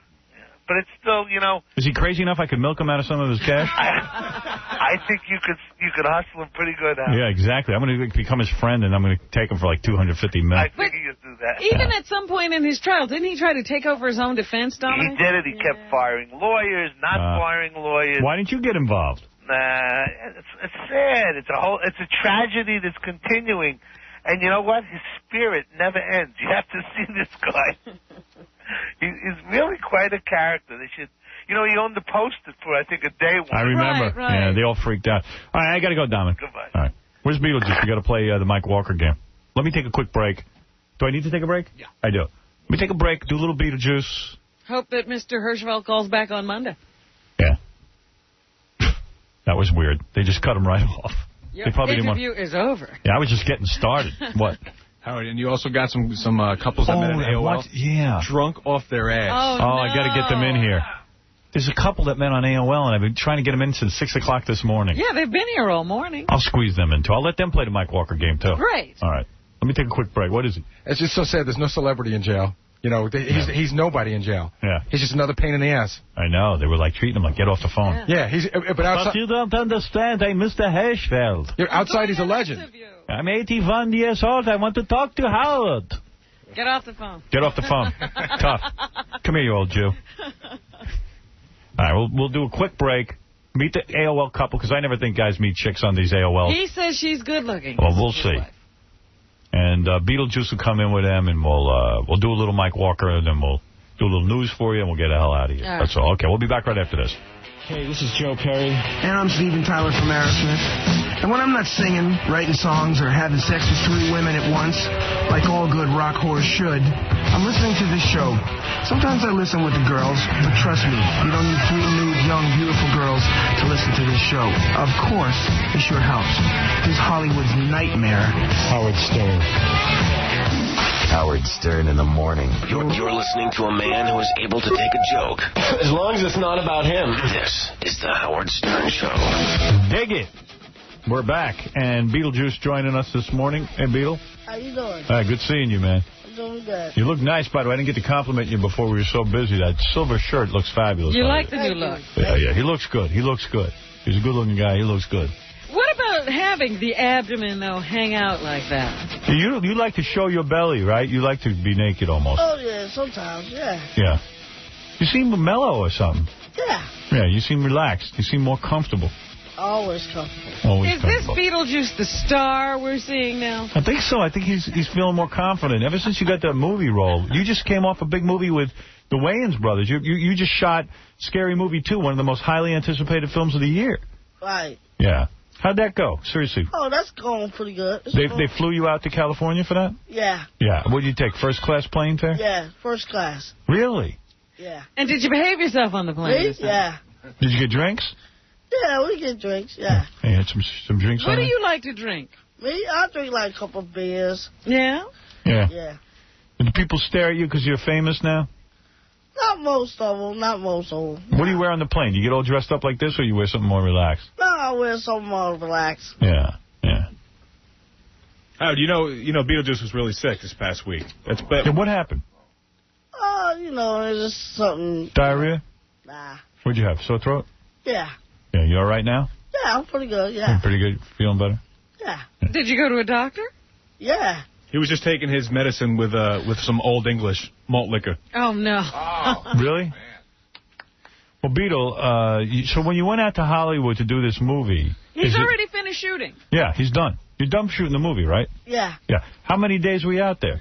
Oh, about 7 days. 7 days, and you're out there shooting. Was it one scene or many scenes? No, it was like... It was a lot of scenes. Yeah. And who do you play in Scary Movie? I don't know. I think I was playing something different. Something different? Yeah. Not Beetlejuice. What did you get to do? Well, things you got to do, you just have to wait for a half hour to do it. You do. You have to wait around a lot. That's what they say. You have to wait around.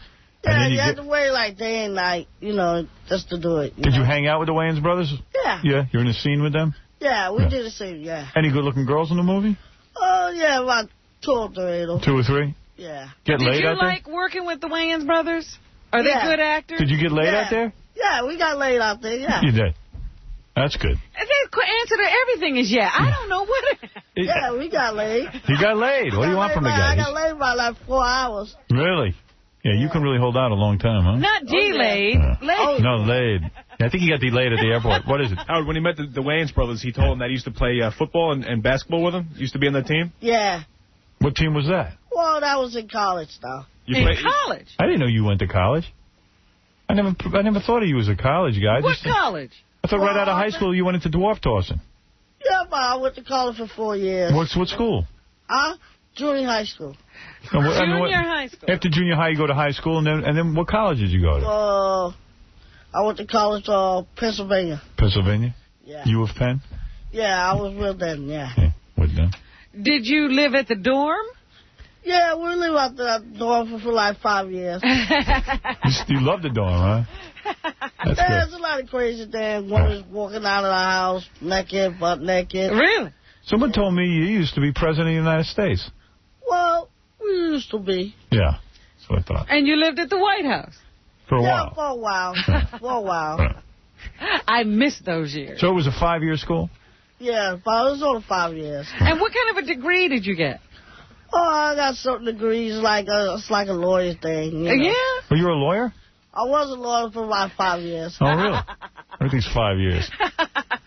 Why'd you stop being a lawyer? That's supposed to be good money. Well, lawyers always make good money, baby. They made a lot. Yeah, you prefer to be a dwarf tossing act? Well, nah. Yeah. What was your famous case? What was your most famous case? Well, my favorite case was something else that's a little different. Yeah. What kind of law? Criminal law? Oh, it's like a criminal law. Yeah. Did you discover electricity?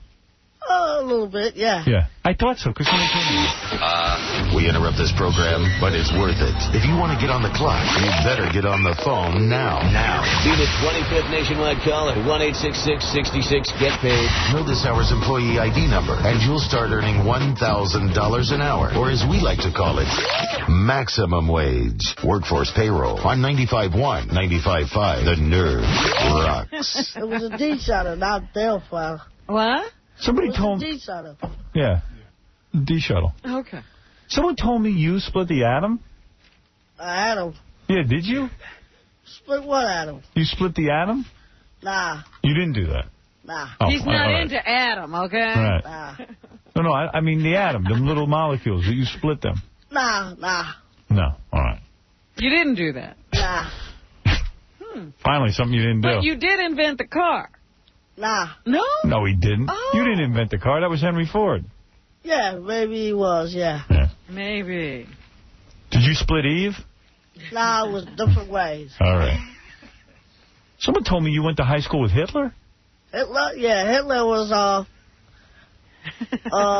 scam. He was a what? A scab? It was a scam. Yeah. That whole thing was a scam? Yeah. That whole I Hitler made thing? it all up. It was a scam. He didn't kill the Jews, that guy? Nah, it was a scam. I made it up. I thought so. I heard that before. Wow. Now, what is this about you negotiating with the Chinese now about the plane? Well, Chinese guy, it was a setup, so I scammed him too. Yeah, all right. He's done a lot. Hey, anyway. He's into all kinds of things. Hey, do you want to say hello to High Pitch Erica? You don't like that guy, right? Oh, it's pretty all right. I thought you were mad at him. Yeah. I thought he was giving you... I'm not mad at him. I thought he was saying he could kick your ass and stuff. Nah, he couldn't handle me. He ain't got the balls. Yeah. Why you hey, High Pitch, you think you could beat up Beetlejuice?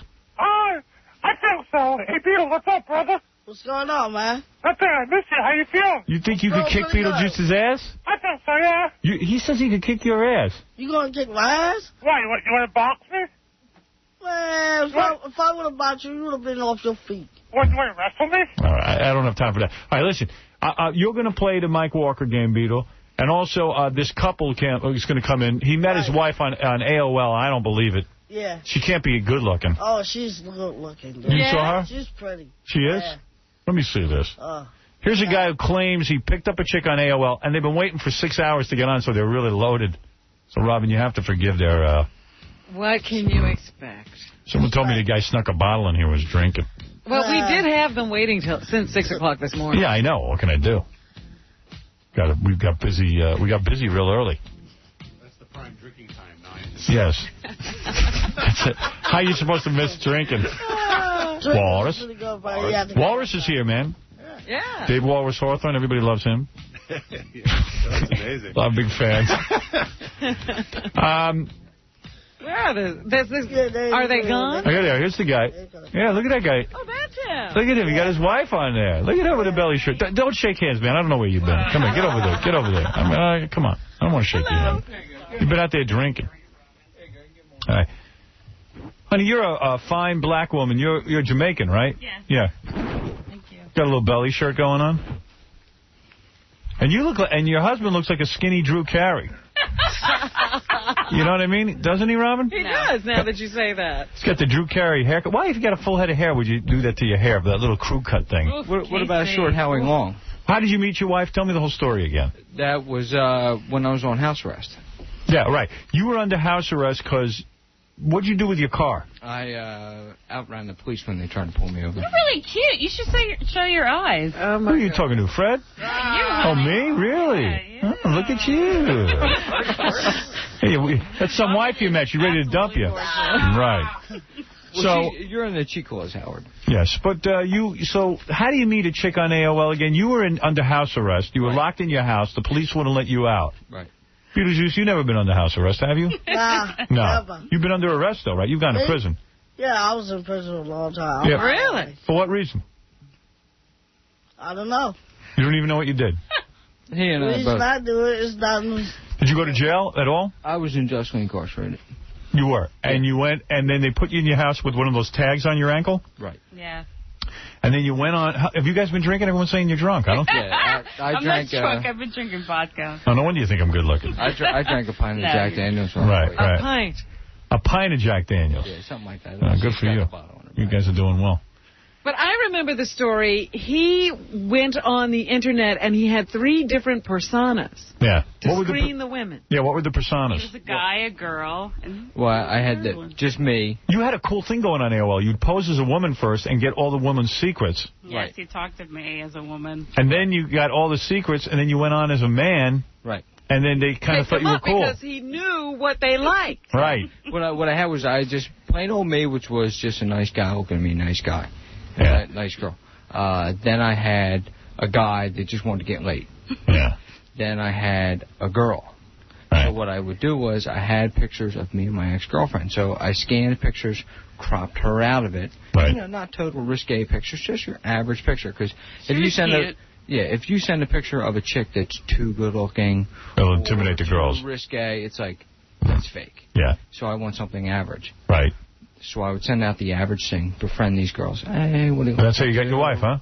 Yeah. That's how And you then got you Judy. know exactly how to pick them up because he talked to him like a girlfriend. Right. Yeah. Right. It Cool. took a while with me, though. I tell you, she's pretty nice looking. I got to say, you did a pretty good job there. Yeah, I don't think it's possible, but... nervous. I was like, oh, he's going to hate me. No, so you can meet chicks on the AOL. Right. Yeah. And you married her. Yeah. Well, what I did was I would go on as a chick, find out all their dark, dirty secrets, sign back on as a nice guy. Yeah. Like, oh, you're so nice. And I'm knowing that these girls are going to put that anyhow, and they come over to the house. And That is smart, because on AOL you can have as many screen names as you want. Yeah. Right. Yeah. That is a very smart thing. It's brilliant. What are you doing for a living now? I install telephone systems and voicemail systems. Oh, yeah? I wouldn't let you in my house. Not at all. Well, no, it's all businesses. Well, I hear you. All right, so, and you didn't hook up with him to get a green card, did you? No. No way. No, But no. you visited him while he was on house arrest. Yes, it took like 2 or 3 months. How'd you get a chick to go visit you while you were under house arrest? Weren't you scared visiting a guy under house arrest? I was like, I do not want to meet this guy. And you went on your first date while he was on house arrest, and Yes. you went to the house and sat there with him. I talked to him on the phone first. On the computer, I think. Well, on the computer, then the phone. Right. And got like, kind of got like a feel. A vibe, yeah. Right. Yeah. Right. But he lived in the basement, so you had to walk through his parents' house. No, the That basement. was definitely weird. You know, it's amazing because you're a nice-looking girl. I don't see how, like, you would, like, you're talking to a guy who goes, I'm under house arrest and I live in my parents' basement. I'd head for the hills. Right, I'm out of there. That totally turned me off. Yeah. It did. It Yeah. totally turned me off. By the way, you got nice boobs. Not you, Beetlejuice. Beetle, she's kind of cute, right? Yeah, she's cute. Yeah, she's cute. He was checking you out. Yeah, you like But then again, Howard, it's that whole bad boy image, and then I have the military image to go with it because I was in the Marines. Yeah, yeah. So I don't know. I figure if I type back to somebody, I'm in my basement because I'm under house arrest with my parents. Right. I figured I'd never, ever put me... Never talk to him again. Yeah, I figure I'm finished. I figure I'm not getting a date, but that's me. That's why I don't score. This guy persisted. Yeah. Cute. I'm not bad looking, right? No, you're not. Yeah, that's what I try to tell people. They don't believe it. So how long does it take you to get her in bed once you get her to the house? It took a little bit of persuading. How much time? Did you bang him the first day? No. No. I How far did you get? You kiss her? Yeah. Yeah, you did. You still living in your parents' basement? No. No. What about the interracial thing? People bust your balls because she's a black chick. There's some, like, older white couples that, like, stare at us, you know what I mean? Yeah. Freaks them out, huh? Yeah, it does. Yeah. It does. But she actually took a while more than other girls. Some girls I talked to, and they come over like that. No. Dude, you know what? You're a pretty smooth operator. If you can get a girl to come visit you while you're under house And arrest. he got more than one. Yeah. With the ankle bracelet. Yeah. I mean, that is not an attractive dating feature, the ankle bracelet. All right, let me get Mike Walker on the phone. Let's play the game. Okay. Beetle, you're in on this. Everybody loves Beetlejuice. Beetlejuice is a star. He's a star, but he doesn't have a star's attitude, and I like that. Well, I think he's getting one. He's doing his second major feature, and the guy still hasn't changed, and that's to your credit, Beetlejuice. Here's to you, my friend. And what about his... didn't he do an album or something? Wasn't he? You're working on a recording career, right? Rap album? Yeah. You're rapping now? Yeah. When's that coming out? I'm recording right now. It's in the studio right now, but I'm not doing it right now. Well, I still got other things to do. I like how you know in the studio. I like that. Right. Well, he's quite the he's like J-Lo. He does music. Or Puffy. Oh, Puffy. You like Puffy a little bit. Yeah. Yes, absolutely. All right, here's a very brilliant journalist, Mike Walker. Yes, he is. Thank you, Howard.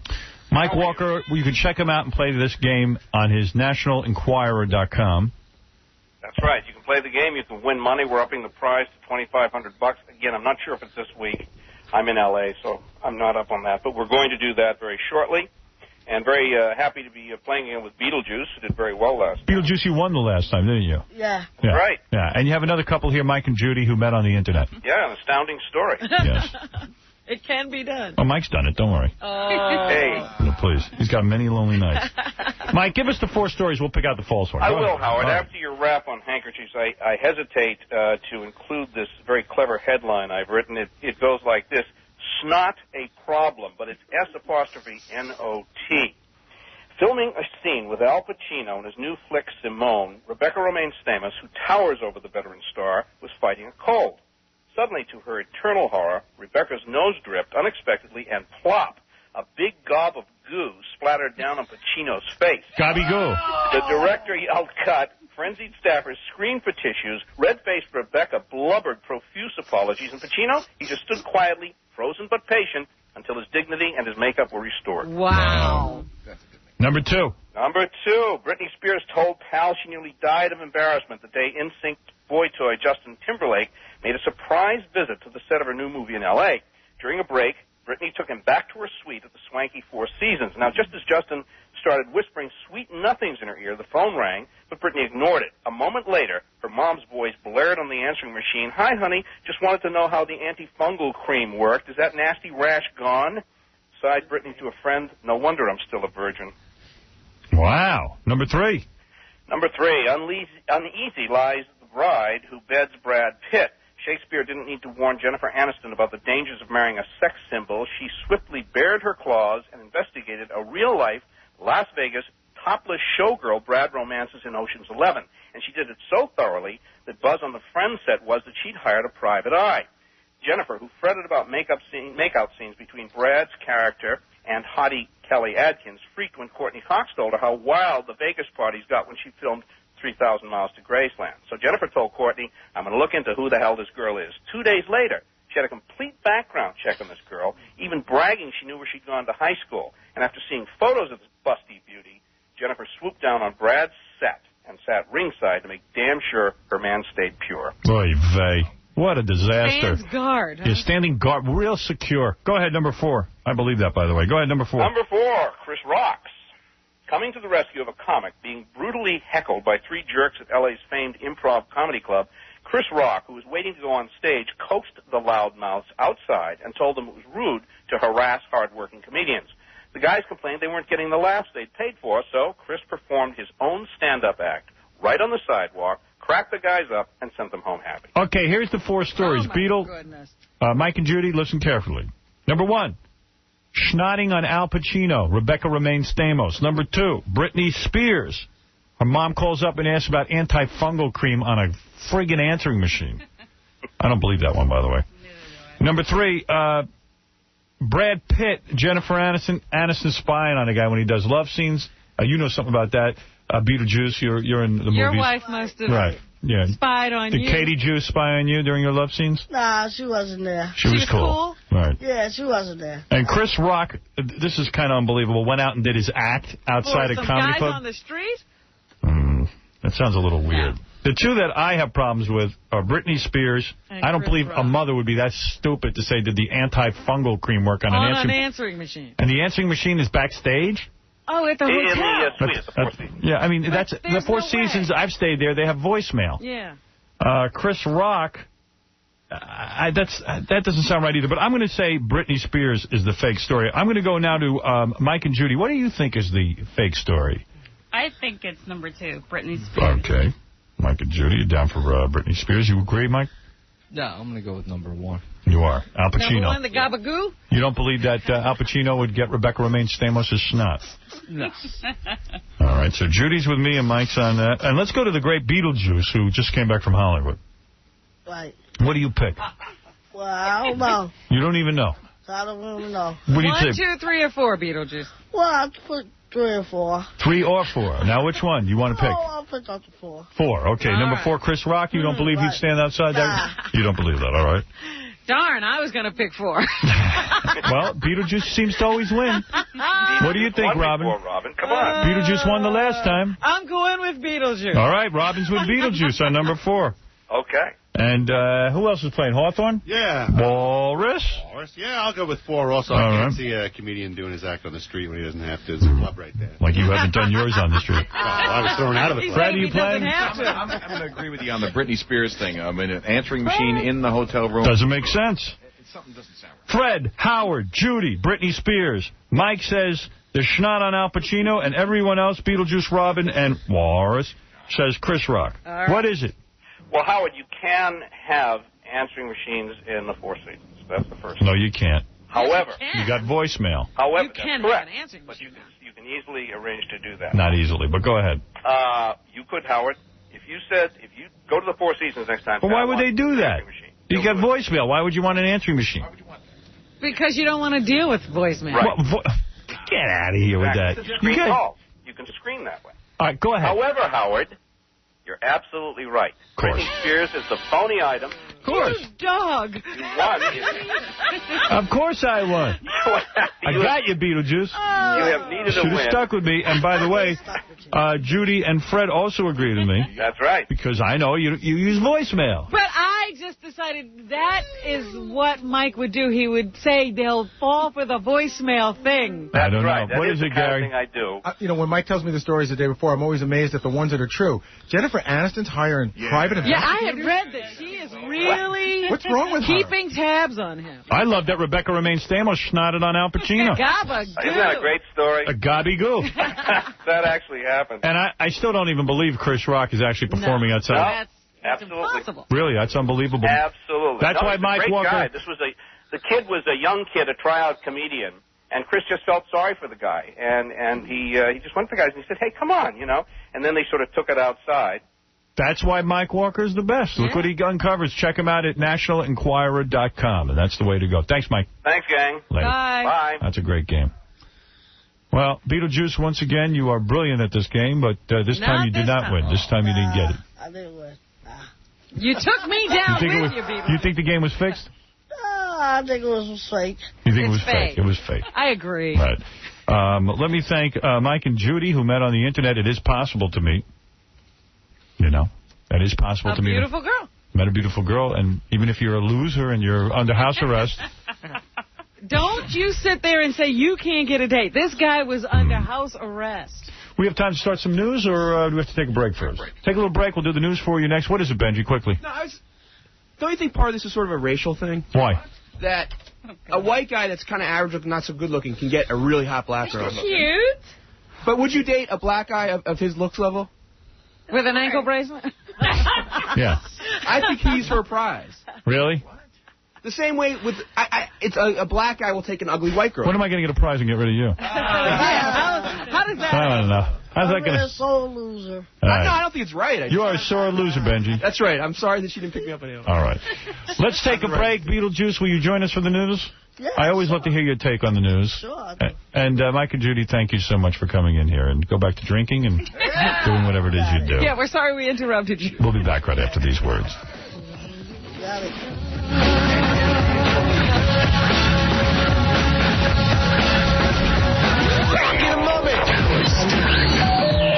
Howard Stern in the morning. 95.1, 95.5. It just rocks. The bad boy of morning drive radio. Yeah. That his mommy should have washed out with Philip. The Howard Stern radio show. Howard Stern.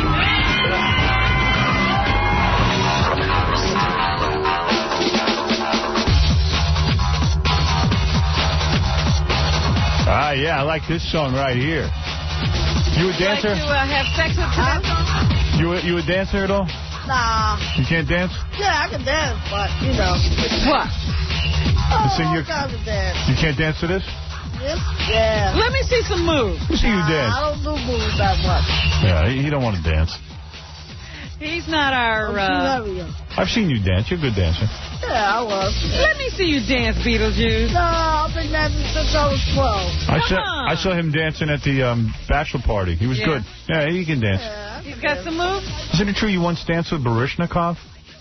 Not much. Yeah, once in a while. Once in a while. All right. Yo, Beatles got a great dance he does. B, can you do it dwarfy style? You know how to do it? Oh, if I do Dorfman style, Yeah, can you do too it? much. Can you do it? Come on, let me What's see. dwarfy style? Let me see it, Get man. Get it. Yeah. There it is, dwarfy style. Yeah, that's what I saw him do. You know, I do think we've got a new Beetlejuice here today. He's different. You've changed, haven't you?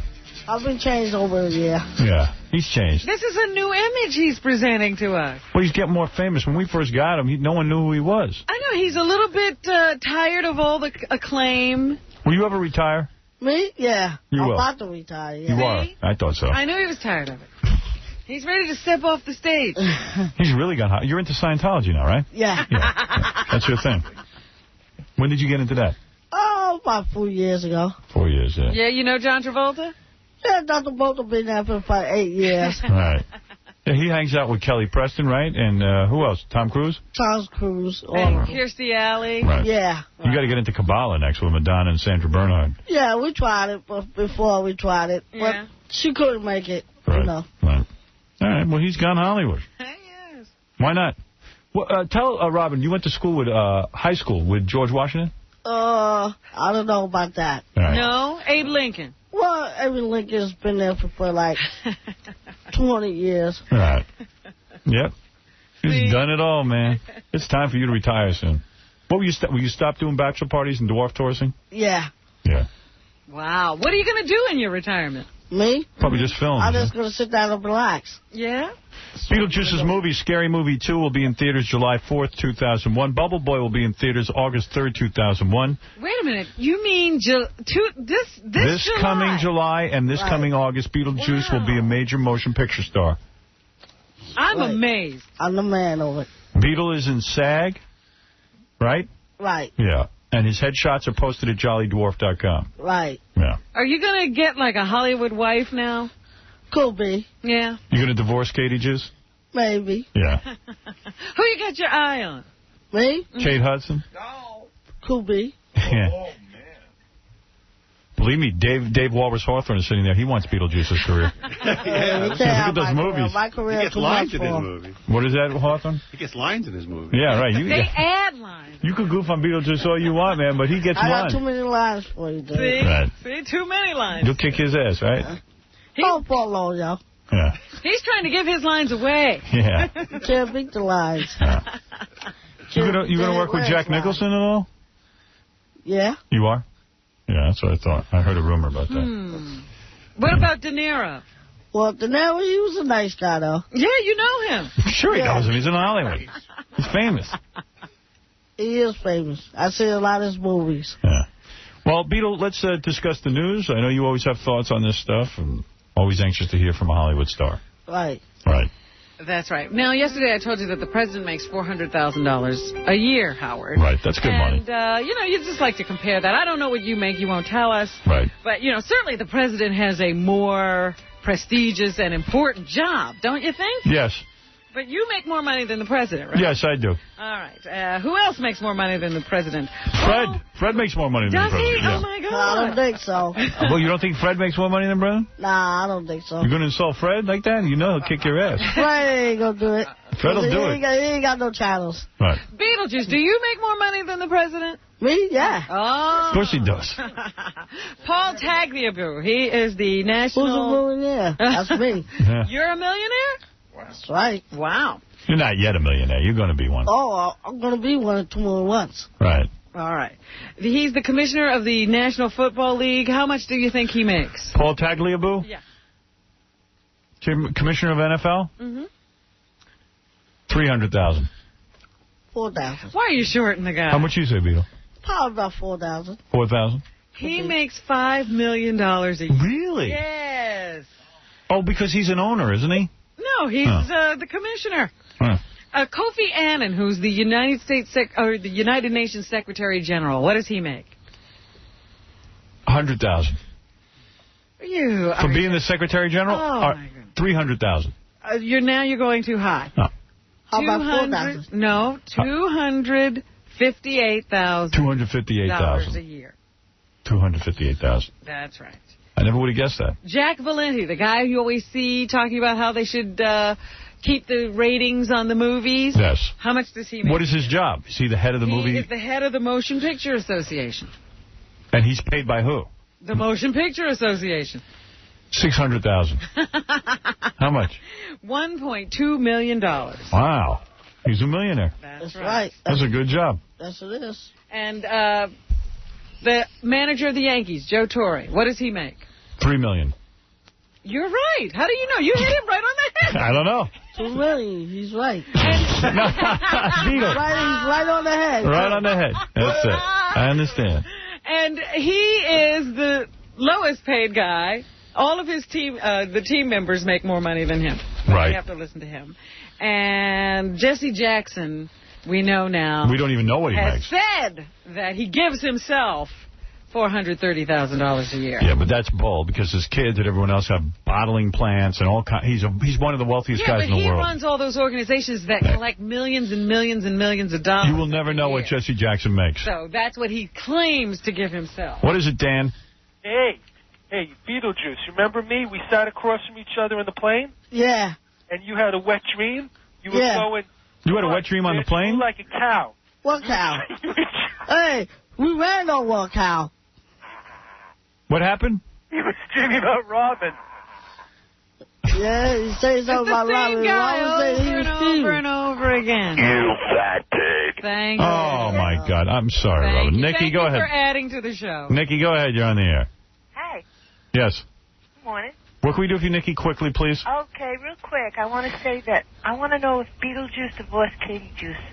Because I really like him, and I really have this... I have a crush on Beetlejuice. Would you go out with her?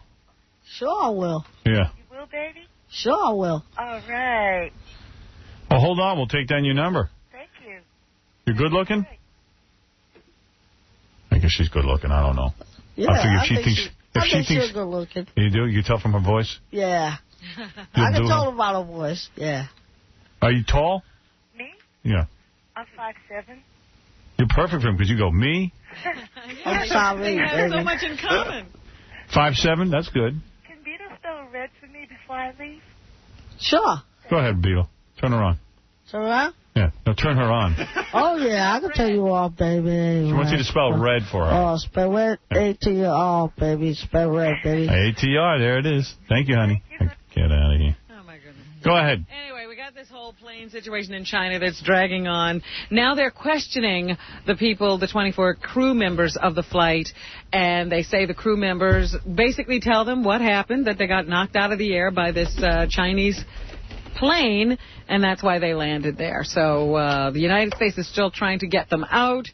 George W. Bush also added his regrets to the loss of the Chinese pilot yesterday, who I discovered was named Wang Wei. Yeah, that's funny. They say Wang Wei was kind of a maverick in the cockpit. He liked to do real strange and very dangerous maneuvers in his plane. Right. So now the United States is trying to tell the Chinese that it's really Wang Wei's fault that his plane fell out of the sky, not the United States.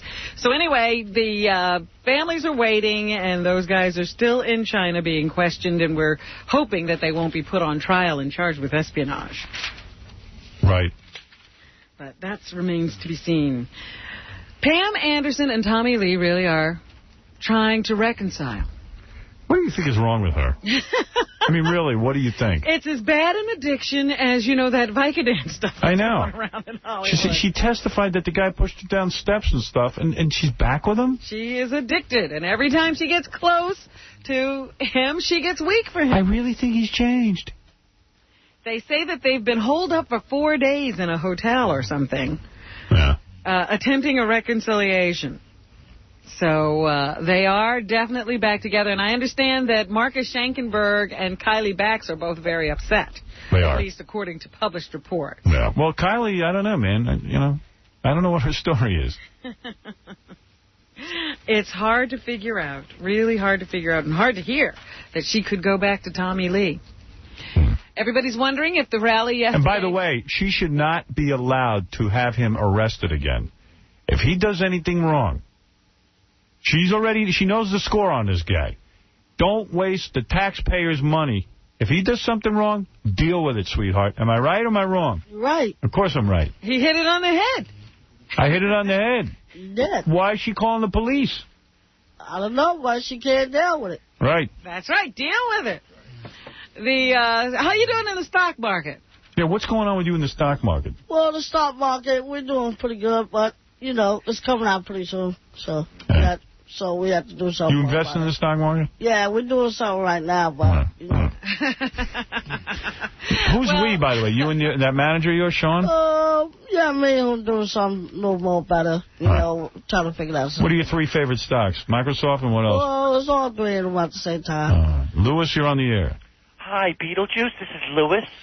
I love little black freaks like you. I'm not that freak. Oh, well, you're just a sweet little dumpling like my right testicle. I'm just an old sweet man, all right?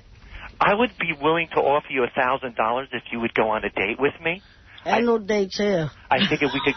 This guy wants to date you for $1,000. Ain't no dates here, man. I'm not that gay, dude. You're not that gay. Well, I'm not gay either. I just like little black freaky boys like I don't like guys even like you either. I figure if you could take those teeth and just wrap them around my teeth. Wrap around yourself.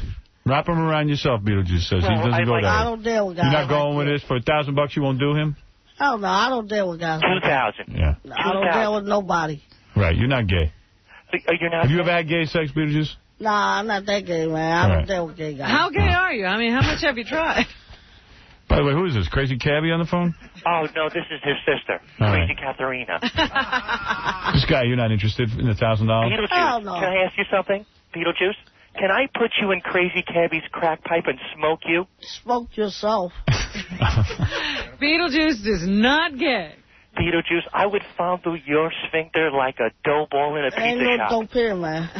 All right, thank you, Lewis. I guess Beetlejuice... Howard, yeah. You can see sexy pictures of me at horsetoothjackass.com. All right, thank you, Sal. All right, Beetlejuice. He may not know much, but he knows he's not gay. Men and women love you. They do. They all love you. I ain't that gay, dude. Right. Anyway, the stock market had a rally yesterday, and everybody's wondering, well, is this a sign that it reached its bottom and now we're on our way back up? But the analysts and the experts are saying, wait a minute, this could just be a temporary thing. Don't get your hopes up yet. You consult with Alan Greenspan on the market, right? Yeah, but it's not really ways, nah. Yeah. We don't deal with that. Would you ever do a gay scene in a movie? Me? Nah. No. You won't do any. You won't kiss a man in a movie even for a part. Nah, I don't do that. Nah. You don't go there. All right. Nah. You don't play those roles. Most guys in Hollywood won't. Nah. He's already done 2 films. You got to treat him with some respect. Done 1 more film than I have. The mayor impaneled an art commission the other day. He named the various committee members, and they're now saying the panel may meet in secret to do their work and remain behind closed doors. It will hold its first meeting next week, but it's not a public meeting, according to published reports. Meanwhile, yesterday, the mayor was doing his program Ask the Mayor on WCBS Radio here in New York. Oh, this is good. Do you have tape of this? Yes. Somebody called in to ask the mayor a question about this art panel, this decency panel. Listen to this. The mayor may or may have not performed adultery in his office. Would this not be subject to a decency panel? Why don't you hang up? Thank you and goodbye. Okay? I do not let people intrude into my personal life, and I think that man's an idiot. So why don't you go stick it? Well, you know what? I love our mayor. Yes, I do. But it's a legitimate question. Who judges art? Who judges morality in this country? That's right. If we're going to have a decency panel, why can't they look into all questions about decency? Yeah, he should really stay away from the decency thing. So he opened the door, and that dude rushed through. I was the caller, so I'm insulted that he called me an idiot. But I'll deal with it. But, yeah, you know, the mayor, he immediately got into street fighting mode. You believe in freedom of the press, right, Beetlejuice? I don't believe in freedom. You don't believe in freedom at all? It's too much freedom. Too much freedom. I don't believe in that. All right. Meanwhile, you know, opening day at Shea is coming up. The Mets are going to be entertaining the Atlanta Braves in their opening. And so John Rocker will be coming back to town. And the city still goes on alert every time John Rocker comes in. So about 300 cops will be on hand, half as many as last year, but still an impressive showing for a guy coming here to play baseball. Chuck Scarborough.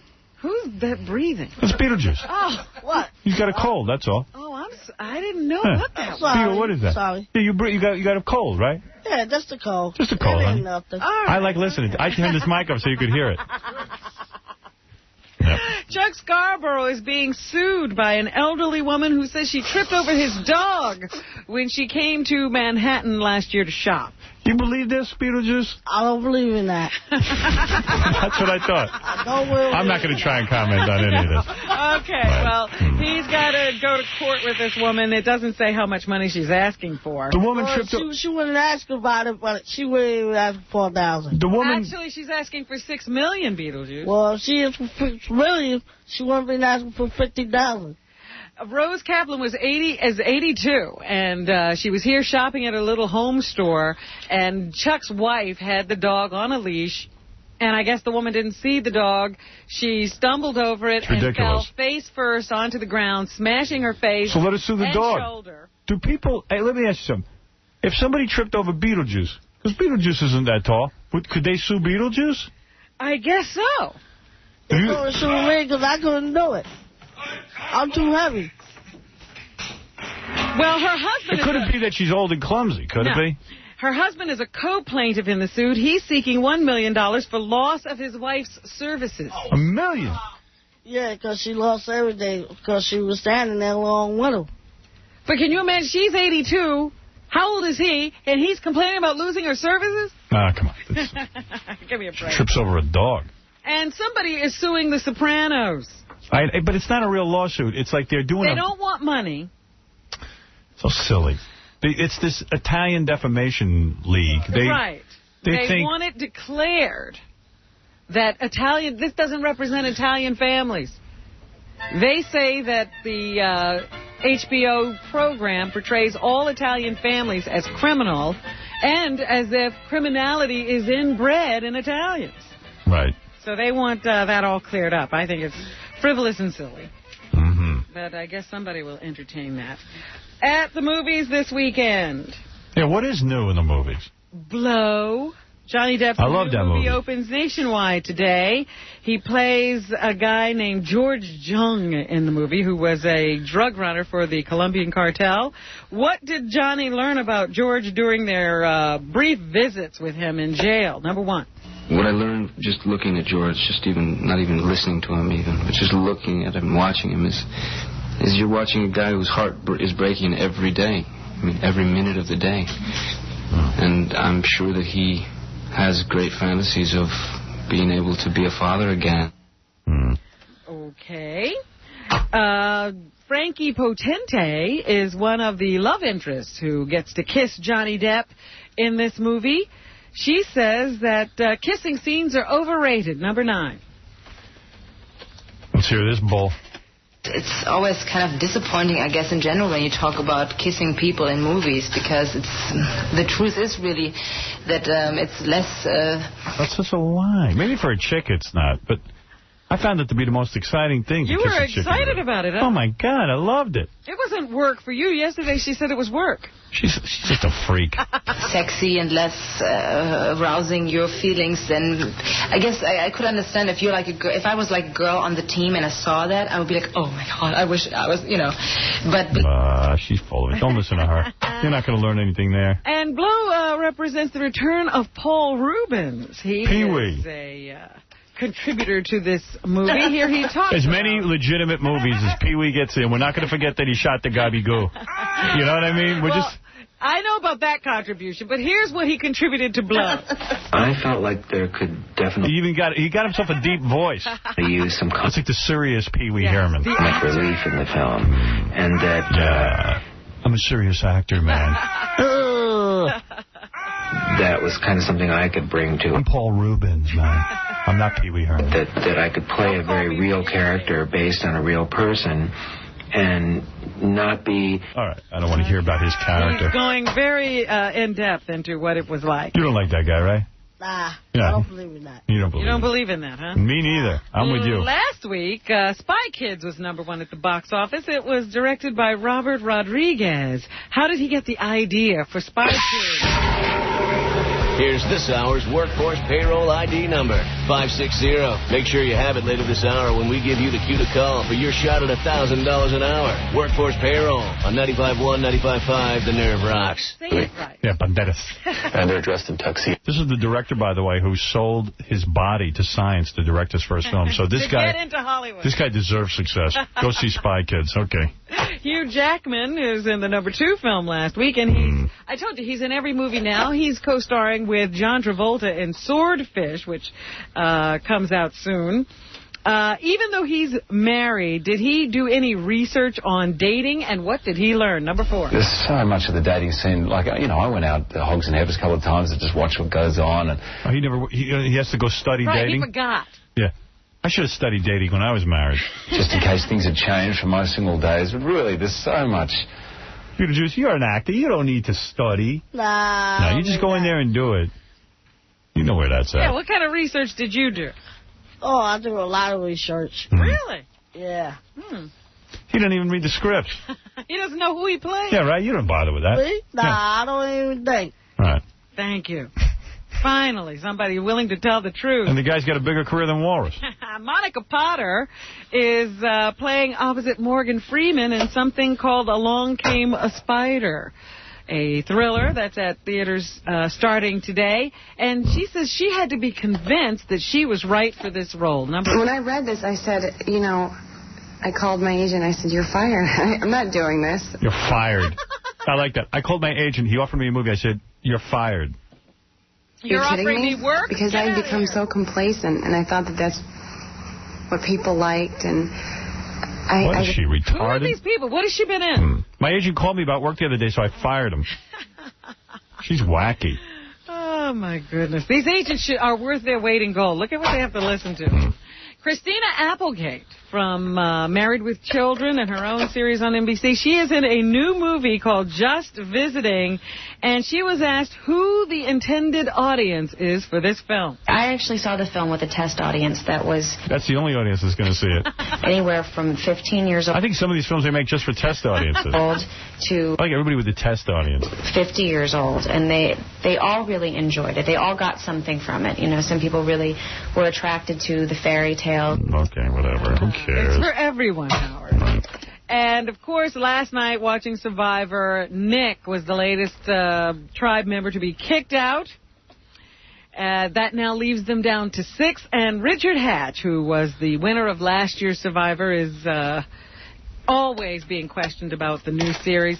This time he was asked if winning Survivor has changed his life. Number 13. Well, you know, I've always been a corporate trainer. I've had my own company for 15 years. And I want to know who's hiring him. Speaking engagements, etc. Speaking engagements. Yeah, I hear he's the highest paid one. You know, usually the other contestants get about $5,000 he won. per. He gets $15,000. Out of Newport, Rhode Island. But I now am doing very similar things, just in a much more visible way. And all of that for me is superficial. I feel like I'm just a really down-to-earth guy who's riding the wave, doing what he... Okay. All right. Hasn't changed me. No. Richard Hatch was also asked if he had any advice for those auditioning for Survivor 3. For getting onto a Survivor, for being chosen as a contestant, I think it's essential that you are unique. Right. And gay. Open. Bright. Open, humorous, etc. Yeah. So, bright and gay. Expose who you are, talk about the diversity in yourself, and be fun. Be a really down-to-earth guy who gets naked on television and exposes his wiener. Right, Beetlejuice? You've seen enough of that. I've seen enough of that. No more of that. I see you getting upset. Of course, Tara Reid is a beautiful actress, and she's engaged to Carson Daly of MTV. But she's also starring in the movie Josie and the Pussycats. Right. Is it better to look good or sound good? Really? For a movie role. It's the only instrument that you really got to know what you're doing. You can't fake it like air guitar. So she's saying her drumming also had to sound good. She's the drummer in the band. Tiger Woods is trying to win the Masters tournament again. He's 5 shots behind as they go into today's rounds. Here's what Tiger had to say. Overall, I'm very pleased. I drove it pretty good today. A lot of good iron shots. One of the fans stepped on his foot and he was out for a while. Yeah, but he's back. I didn't really putt as well as I'd like to, but overall, you really can't. You a golfer at all? Oh, yeah, he's golf, yeah. Yeah. Well, you do it all. He's the man. Right. And so is Tiger Woods. You can see him this weekend at the Masters in Augusta, Georgia, and that's what's happening. Thank you, Robin. Kyle, what is it? Yeah, it was that guy Walrus. He's really hilarious, and he's adding a lot to the show. There you go. Walrus, you're a fan. I went out yesterday and rented As Good as It Gets just to see him. Oh, yeah. Yeah. So you're a Walrus fan? Yeah, but I think you should do one thing. Give Jackie another chance! Give Jackie another chance! Now when I got Walrus here. There you go. Good to see you. Well, Walrus, the truth is I love having you here. And Thanks. Is that the truth? No. Walrus has got a gig to promote. That's right. Sounds great. Yeah, he's actually going to do the voice of Jack Carter, the old comedian, and then they're going to do some sort of fake roast of Bob Hope. And Dave Thomas is going to be Bob Hope. It sounds really good. That's way cool. It's going to be fun. April 26th at the HBO Workspace out in L.A., and there'll be a lot of industry people there, hopefully. But, other people can come, too, if they want to. We got Jeff Hatch created it. He's in it also. He's doing Red Buttons. We got John Ennis doing Foster Brooks. And Paul Tompkins from Mr. Show. There you go. And I don't mean to upstage you, but Beetlejuice got a lot more going on than you. Yeah. Beetlejuice has it all going on, man, at JollyDwarf.com. Beetlejuice's movie, Scary Movie 2, one of the most highly anticipated sequels to come down the pike, opens in theaters July 4th, 2001. They're rushing that out. Yeah, Beatles, some of his best work. And a very... Beetle, do you think you'll win an award? Oh, I could be, yeah. Sure, why not? Why not? So next year, Beetle will be at the Oscars. Sure. Right. Probably. Beatles' movie Bubble Boy is a lot more serious movie, which usually does win Oscars. Bubble Boy is going to be in theaters, August 3rd, right? Yeah, August 3rd. Bubble Boy's going to be there, so we got all different things setting up, We got 2 different styles, buses, trucks, cars. Buses, trucks, cars, okay. Yeah. Just do me a favor. When you get up to give your speech at the Academy Awards, mention Howard Stern. I always mention Howard Stern. Yeah, please. Yeah. Have you thought about a speech? Yeah, I always got the speeches. What would you say? I'm curious. What are you going to say when you get up there? Hey, this is Howard Stern. He's a good guy. Right. You know, he's there a you good go. person. Give me my props. Is the whole speech going to be about Howard? Yeah, everything's going to be all about him. Yeah. Wow, thanks, Beetle. That's beautiful. I gave him a start. Beetle's in SAG, by the way, has his headshots posted at jollydwarf.com, so I guess you're fielding other offers. Right. Like Jackie. Jackie's fielding other offers, too. Mike Walker, NationalEnquirer.com. Don't miss Stuttering John's band at Club Impulse in Summers Point, New Jersey this Friday night. That's tonight. That would be, yeah. And to book KC, go to bookkc at AOL.com. See Benji Naked Joke of the Week on Danny.com. And who else? David Spade's movie opens next week. Joe Dirt. Joe Dirt. Next week on Son of the Beach, 10 o'clock on FX, Tuesday night. You got Mr. Courtney Cox. That would be the Arquette guy. What's his name? David Arquette. David Arquette. Neil Patrick Harris. And Lucas Haas. All in an episode of Son of the Beach. Right. That's the one we did before. That's right. So I was kind of on that one, too, so we got a couple of guys up there doing it. All right. Beatles ready for the weekend, I can tell that. Also want to thank Steven Weber of the TV show Weber, Thursday nights, 8:30.